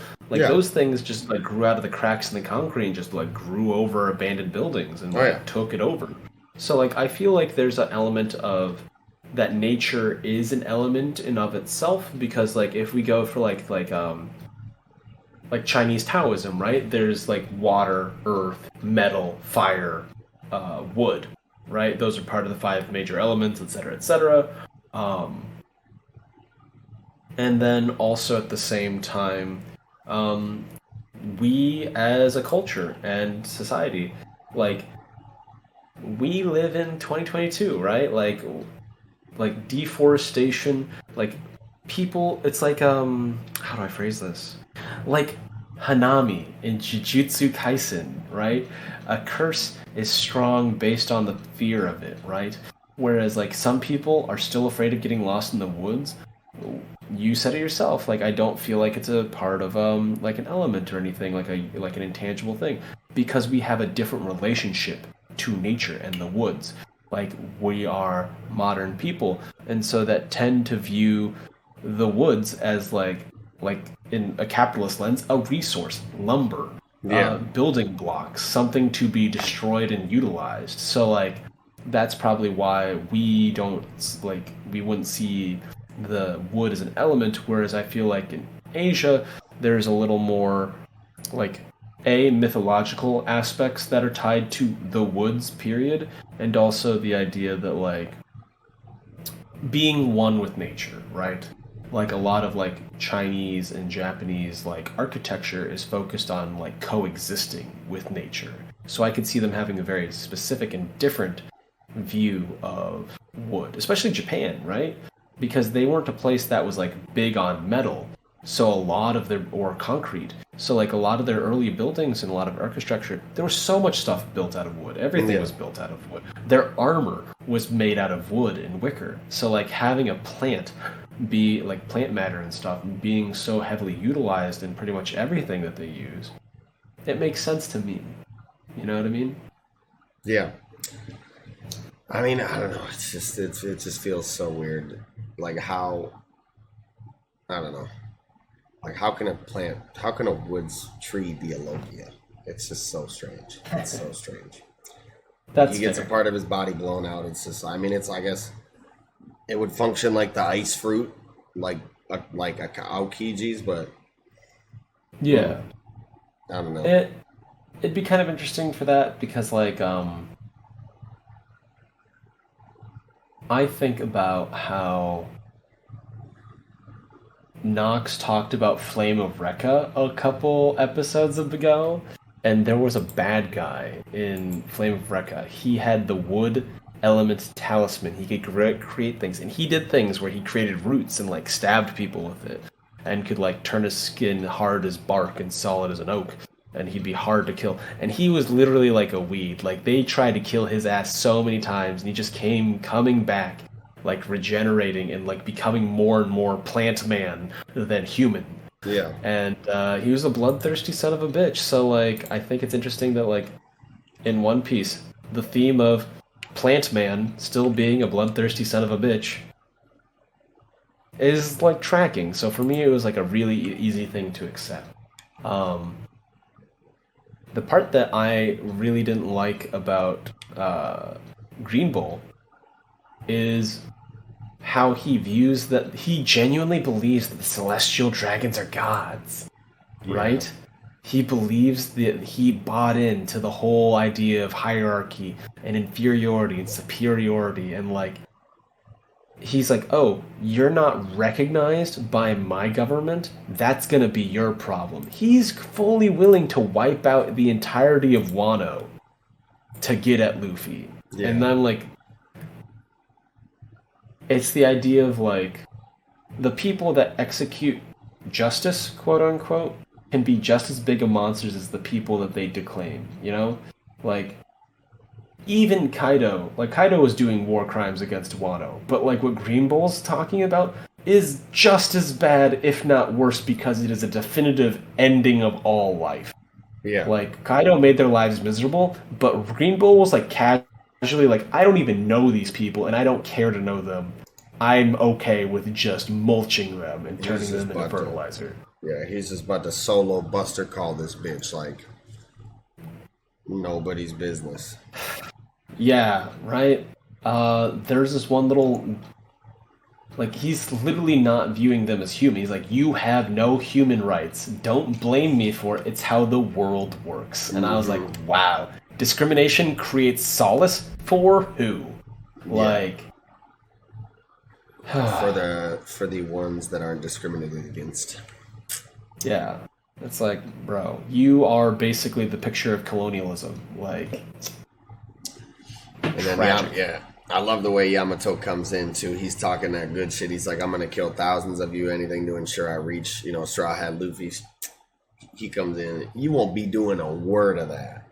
Bah! Smacks him on his dome with the House Shokuno, the King's Haki. He said, damn, that's some tough hockey. Fuck. Oh, my God. Yeah. Mm-hmm. That was a dope entrance. For sure. But I love that. I like their line too. Like his lines, like the people have withstood 20 years of oppression. I won't let you ruin their chance to finally celebrate and allow their hearts to feel free again. Yeah, that was a dope ass line. That's some hero shit, you know? Yeah, and then Momo comes in and is also trying to stall off Green Bull, and tells Yamato that they shouldn't fight. So I'm wondering why that is. Because they would definitely be the best one to deal with this adversary, being that they're the most capable, obviously. But why is it that Momo doesn't want him to fight? I wonder. That made me really curious when I read that bit of the chapter. Is it because he has a feeling and he can hear the voice of somebody else right outside Wano, Shanks. And it's curious that Shanks is literally saying that he's going to claim the One Piece and he's right outside Wano. Oh, I see.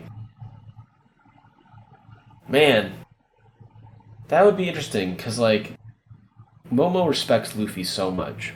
So, like, if someone approached him saying, like, hey, I'm a representative of, like, a friend of Luffy, he'd probably accept them, you know, and allow them into Wano.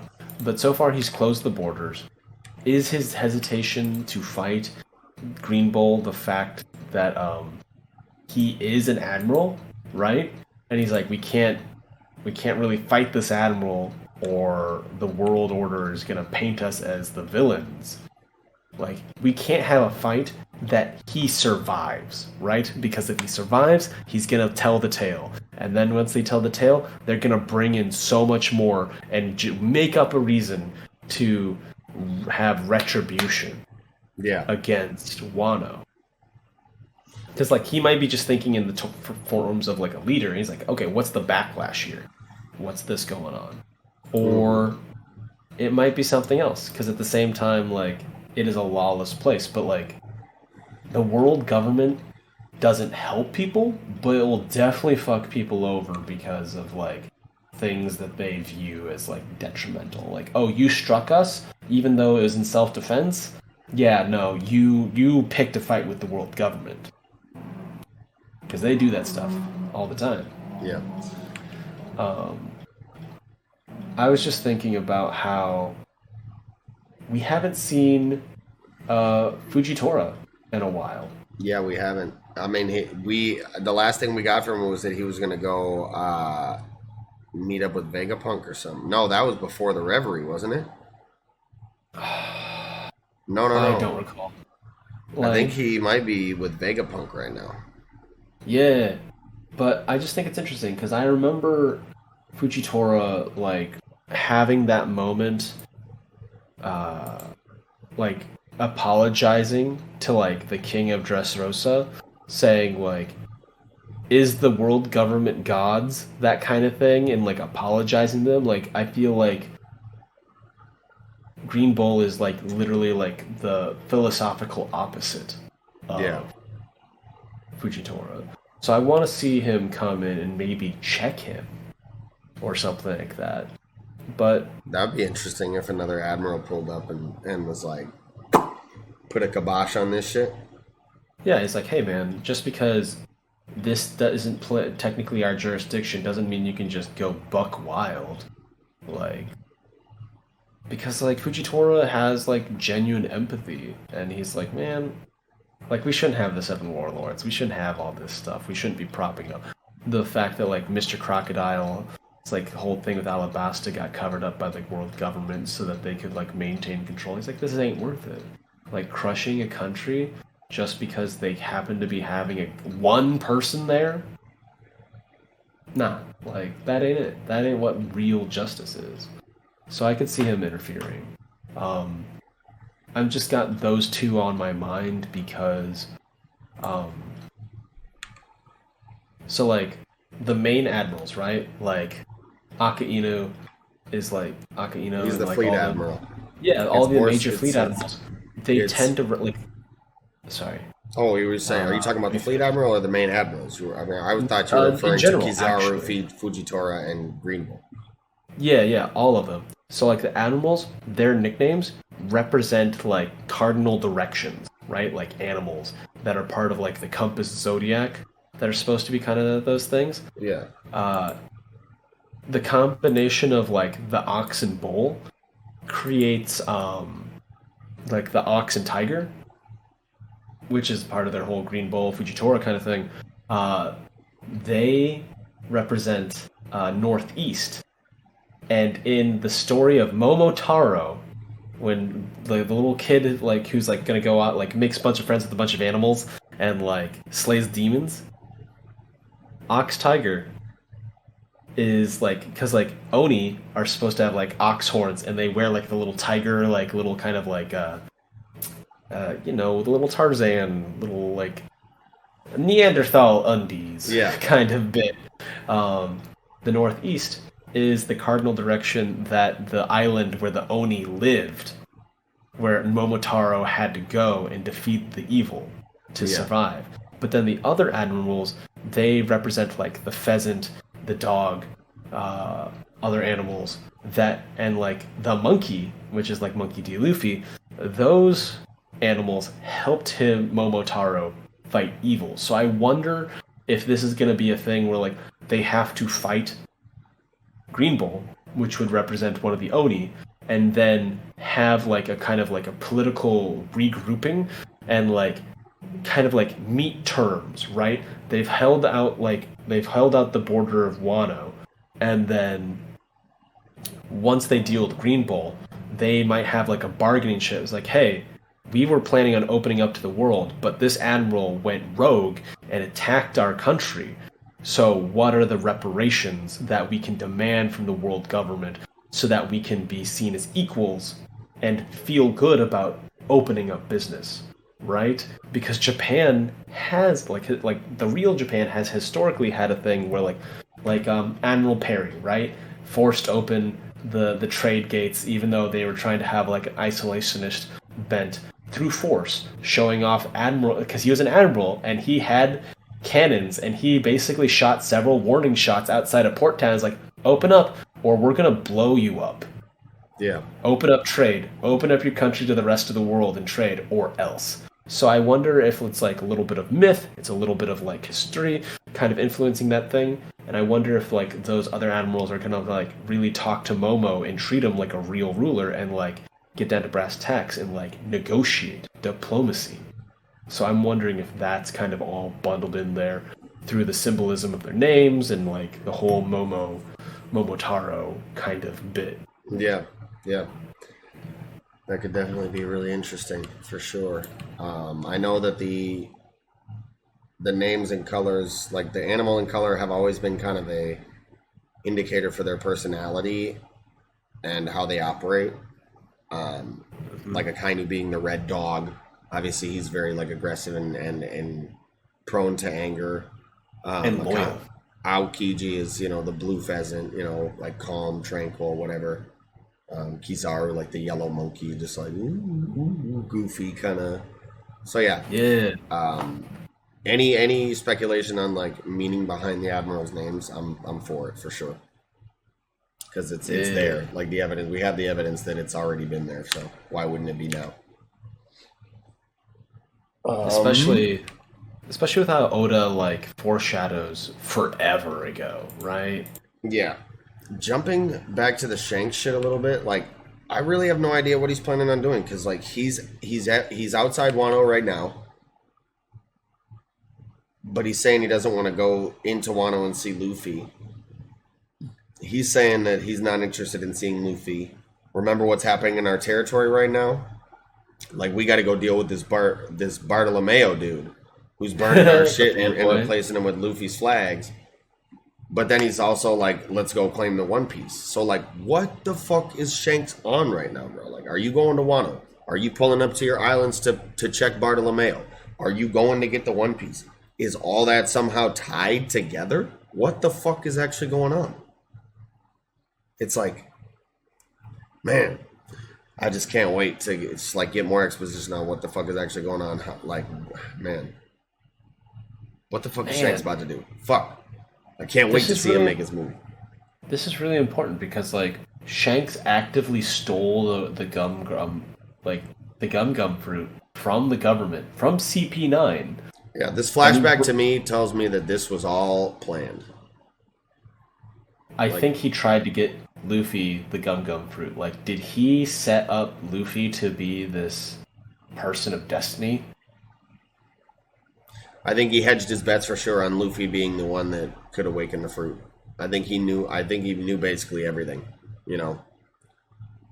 And he's like, I've set up all the proper conditions so that One Piece could be available, right? So maybe One Piece is only available, like truly able to like be accessed while Nika is present in the world. That could be true. because they're like it's about Laugh Tale and then Joy Boy, right? So I feel like those two things could kind of intersect. And yeah, Joy Boy is Mika, so yeah, so like I think that like maybe Gold Roger just laughed because like I got to One Piece, I found the thing that everybody wants, and it literally cannot be accessed unless Joy Boy exists, and he just laughed and laughed and laughed. Like, and maybe that's also why he wanted. said, "I wish I would have been. I wish I could have lived in the same era as you." He's like, and the idea that like you've spent so much of your life traveling the world, getting to this one goal, and just having it be just out of your reach. How frustrating that would be. And then he's like, you know what? I'm still gonna cause chaos when I'm going out, and does the whole execution declaration. I left all my wealth in one piece. And it's like, did he really? Nah, I don't know. But it'd be interesting if he did, because like it'd be like that Treasure Planet moment, right? Where you just find this giant cavern full of gold, and you're like trying to find the one piece inside this giant sea of wealth. Right. You know, like really dig through it. I don't know, man. So, Flame Emperor Sabo. Crazy. Like, so official confirmation, like Sabo not dead. All the revolutionaries escaped. They got Kuma up out of there. It's a big W. But Huge. But big L's. Cobra apparently is dead. They framed Sabo. I'm already knowing. I'm not buying this shit at all. They killed Cobra. They kidnapped Vivi. They framed Sabo because it was the easy, like it just worked. It just worked. It was so easy to frame it in that way. Yeah. To the public who doesn't know a goddamn thing. So, but like things to be curious about, like obviously we had speculated in the past, I believe on the show even, that it was a possibility they were going to kill Cobra here at this reverie. And kidnap Vivi. So, like, to what end? Like, who has her? The Gorosei? Imu? Because we saw that Imu, like, stabbed her picture, her bounty poster, right? I believe in that scene, we saw Vivi's picture stabbed by Imu-sama. So, yeah, it just obviously can't be good. And I just need to know that Vivi's okay, man. I can't be having Vivi die. Can't be having that. But one of the true pure characters in the series, like just genuinely wholesome. Yes, but the revolutionaries destroyed the hoof of the celestial dragons, symbol of the world nobles. So was that like it looks like it was something on top of a building? I mean, is this something we've seen, like just the symbol of the world government? Like, I thought it was the weird like 5-circle cross, basically. Yeah, I thought that was the symbol of the world government. So I could, and like you see like crosses and stuff, and like stylized crosses on top of like churches and stuff, and top of like massive buildings in the real world. So part of me thought that the symbol of the world government was this just massive 5. It would be just like cross. shooting the flag, yeah. Yeah, it's They like just shooting blew a it flag. Yeah. And they're just like, oh, that's a nice like Sistine Chapel you got there. You suck. Like, Yeah, I don't know. It was weird. The bolding of the hoof of the celestial dragons. Like, I don't know. Yeah. I don't really know. If anybody in the comments knows exactly what the hoof is. Yeah, if a hoof is a there's specific so word much. for like a symbol representing a governmental body, or I don't know. Yeah. I mean, nothing sends a message like property damage. But at the same time, like I remember in American history, there was a ship got sank. The U.S. sank one of its own ships called the USS Maine, and they blamed the Maine on Spain and had to justify a war with Spain. So part of me wonders, did the world government attack its own building and do a sort of like a false flag operation to blame the revolutionaries? And they're like, it was the Antifa. They did this, that kind of thing. Yeah. So I wonder, because like, I wouldn't put anything past them at this point. They've done so much dirty shit. Yeah. I think it's interesting that we get a couple new factions now within the world government as well, like the Naval Bureau of Investigation. We get the director here in this chapter, Kuroma. And then we also get a hint at another faction within the actual like celestial dragon body, the Holy Knights, which I would assume are like personal bodyguards to the celestial dragons that are actually like high level like devil fruit or hockey users. Paladins, straight up paladins of order. Yeah. Or like paladins of the crown, that kind of thing. Yeah, so I'm hyped to get a little bit more on these Holy Knights or see them eventually. And also this 8-nation revolution that they're talking about. This is crazy. We're getting just more upheaval within the government, more, stirrings within the unsettling states within the world. People are like getting sick of the poverty and the discrimination and all the bullshit. So we're definitely just seeing a lot more of these events unfolding, man. Things are culminating. Things are brewing, man. It's coming to the end. And I believe Oda said recently, like within the last couple of weeks, actually, that he was like planning on wrapping things up now within 3 years.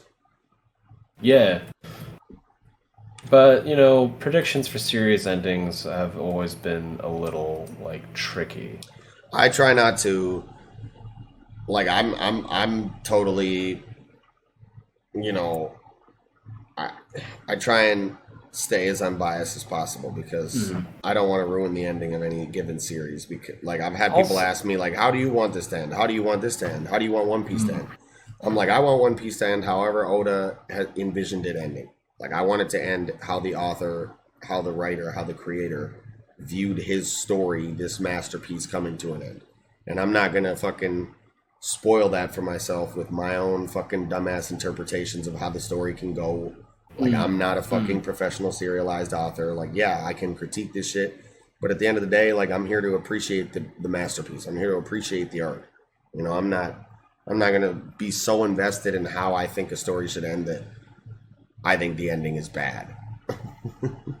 Like if it's bad and it can be like objectively analyzed as such, okay, but like I'm not gonna be like, oh, I think this should have happened. This is trash, which a lot of people I feel are gonna do, and that just makes me sad to think about what's gonna be going on Twitter and shit during the end stages of this manga. God. People are going to be tearing it apart because of their own dumbass theories that they wanted to come true that probably won't, and it's like it just makes me sad and nervous for the end of One Piece, man.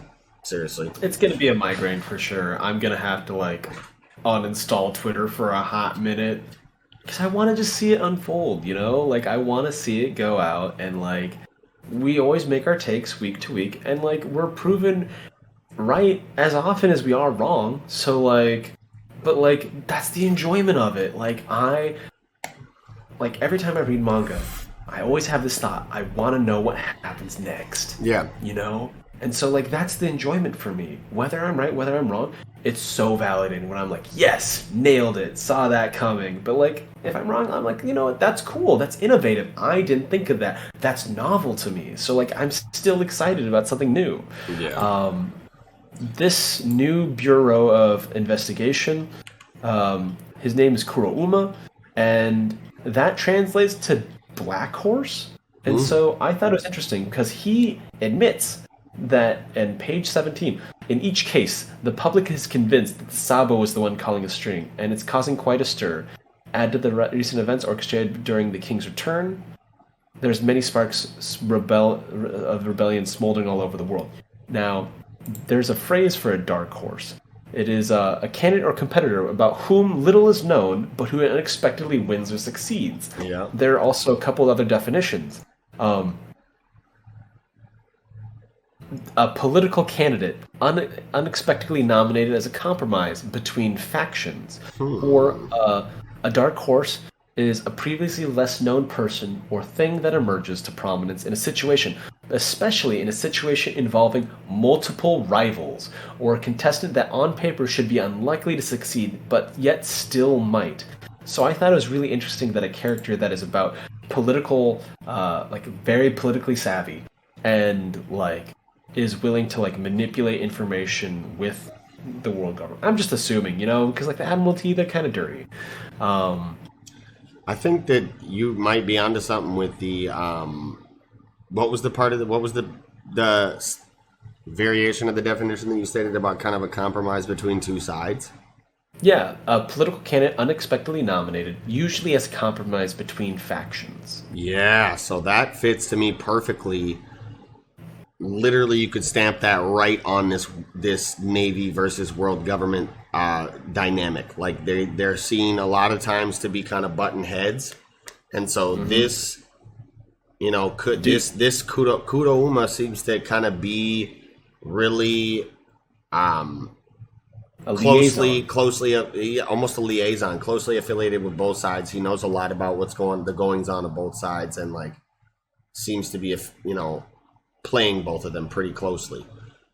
And he does have the like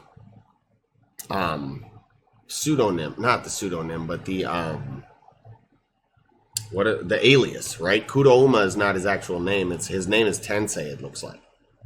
And so Kudo Uma is literally his code name, and it fits perfectly with that, a political compromise between two sides. This is somebody that we both appointed in this position because they're going to be in both of our business, like that fits perfectly to me. I'm having a hard time articulating it properly, but hey, I'm kind of picking up what you're putting down, because also like his name is Ten, which reverts to like his name Tensei means reincarnation or rebirth. 10 is like the symbol for heaven, so the idea of the fact that he is the dark horse, he is the figure of prominence that is connected as a liaison. He is 10 heaven, but also serving the Navy. So like he is a servant of two masters kind of person, or like a political finesser. I just feel like. Yeah, well, and I believe Tensei, it just means like rebirth, right?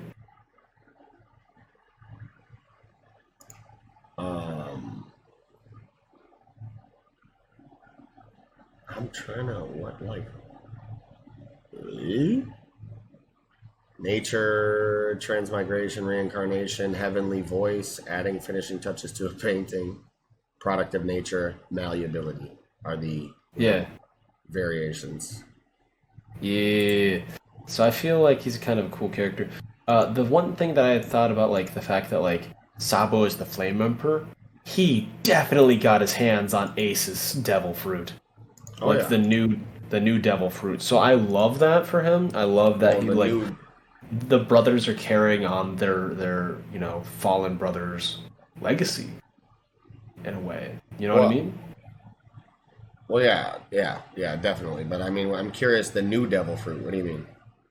I mean, it's like every time a Devil Fruit user dies, their fruit like manifests elsewhere, right? Right. Well, yeah, he got it back in Dressrosa, yeah. Mm-hmm. Yeah, so I love that. I forget sometimes because like One Piece has been going on for so long, my brain's just crammed with random facts, and I'm like, do I remember anything? I mean, I remember like a tenth of everything. You know what I mean? Yeah, no, I just was confused. So yeah, he's had it for a while, but now they're definitely recognizing him as like the Flame Emperor. He's really taken up that Ace moniker, and he's really carrying on that will and that fire. So yeah, I love that. Even his hair is starting to look like him. Like if you look at that zoom in on 1819, if you turned his hair black and like gave him a different hat, he would look like Ace. Yeah. Straight up. Goggles, like even the goggles on the hat, like he looks like a color inverted version of Ace now. So I think that's interesting. Also, peep the banners, right? Peep the banners. These are the... So, I think I found the hoof, right? They have like the arrow through the 5-point star, which is like the world government. They've got the X and S, which was supposed to represent Sabo anyway, right? In Ace's tattoo. So like that's his logo, straight up. And then the arrow going through the thing, the idea of like shooting down the government is very like pro-anarchist kind of stuff, revolutionary stuff. But there's a little triangular pendant of a little like looking mustache with like a little weather vane thing on top. That might be the hoof of the celestial dragon. That's like the you're talking about the bird, isn't that the navy thing? That's like what Is that's like is what it a bird? Sengoku wears on his hat. The last one closest to the podium. Yeah. Yeah, Is I that think the that's hoof the or is that navy the symbol, admiralty? like what they wear on the. Ah, Because remember, Sengoku always used to have a little fucking thing like that on his hat. Remember? I'm gonna look it up. One Piece Navy symbol. You were absolutely right. But it's an upside down version. Oh. It's flipped upside down. That's interesting because I was like, I recognize that. Where is it? I like that they literally like modified because they have the arrow through the world government. They have the Navy symbol, but it's flipped upside down. Mm-hmm. So I think that's crazy, and I love that they're like, yeah, we'll fly your iconography, but we're gonna do it wrong because we hate you. Like, we don't fuck with you. This is an active, like, flagrant disrespect to what you stand for. These are your symbols. Like, symbols have power. We're gonna besmirch them. Yeah, for sure. I think that's Love that. definitely you're onto something there. Hell yeah. And then we get a little bit of this Akainu action too at the end. He's like, I don't give a fuck who's coming. I'll drive each and every one of them back into the depths of the fucking sea, bro. Oda loves Akainu so much. He stated that Akainu is his favorite character. Didn't he say that, like, if he was the main character, he would finish One Piece in a year. Yeah, in a year. Oh, I can't wait for the Sabo Akainu fight. Like, redemption for one of the saddest deaths of the series. Yeah, I'm waiting. for sure. I want Sabo to do like that talon fist, like a flaming talon fist, and do the thing shoving through his chest like Akainu did to Ace. I want that to happen so badly. Punch a hole through his fucking chest with the Hiken. Yeah, that's where I'm at. I'm just like, yes, revenge. Oh yeah. But No gods, no masters. I don't know. I think that's about all I had for this chapter of One Piece. It's so hype. Can't It's so wait to hype. see, All of man. it's coming together. Someone was telling me that they thought it's wild because like the Oda came out saying that they wanted to have the end of the series be something that people that hadn't read the series all the way through to be able to enjoy and understand it without having to like do an insane amount of reading, right? Yeah. So he said that. And so someone else is saying, it's like, are you guys telling me that the end of One Piece is just the story of One Piece and like everything prior to that is a massive, massive prologue of how the crew came to be and like how all the like different pieces of like the playing board at that point came to be and like now that I feel like Yamato is going to be added to the crew, so like after that, there's that point where, like, yeah, this is the One Piece crew. This is the Straw Hat crew. And then what Odo feels is going to be the finale. Yeah. I mean, I don't know if I would necessarily put it like that, because I feel like if you were to just pick up One Piece right now and read it to the end, like, there's undoubtedly, like, unequivocally, you know, you could not argue the fact that there's so much that you're just missing out on in terms of like story, character development, like world building, just emotional impact, you know, just you could continue to go down the list like that. I don't know. I believe he's putting it more so in terms of like, you know, like you said, he's going to try and make it malleable for even a new fan to pick up at this point and not have to necessarily read the whole story back if they don't want to. But I don't believe you could argue that you wouldn't be missing out on a fuck ton if you didn't read and experience the entire story or watch it, whatever you want to do. I feel like I'd have to. I wonder, like, if we get to the point where, like, hey, these are the last couple chapters, if we just, like, prep and just reread the whole damn series. 'Cause I feel like, because, like, I love binges, and it helps me, like, because we experience One Piece over such a large, like, tract of time that, like, different impacts are being made. And I think it would be really interesting to see how I feel about, like, different arcs if I just read everything in sequence. Yeah. All in one go. And it's just like, man, that'd be an undertaking. But I think that would be really cool. Yeah. Yeah. For sure. That's all I had today. Yeah, that's about all I had for this chapter of One Piece. So, that'll do it for this chapter, and that will do it for this episode of the Project Manga Podcast. Thank you all so much for watching. If you did, be sure to slap a like on the video if you enjoyed it. Make sure you subscribe to the channel for more fire-ass weekly content. Leave a comment section down there, let us know, or leave a comment in the comment section down there. Let us know what you thought of this Weekend Jump, what you thought of the episode. If we missed anything, chop it up with us down there. Also, while you're down there, look in the description box. Links to any and all of our individual social media accounts like Twitter, online communities like our Discord, audio listening platforms to consume the podcast on, as well as links to our Patreon so that you can support the show if you'd like, even more than you do already, by just watching it. So, yes. With all that said, another fire Weekend Jump done for, and this will be another stupendous episode of the Project Manga Podcast. Wrapping up, I'm your host, Eagle. And I'm Mellow Yenis. Good night. Peace!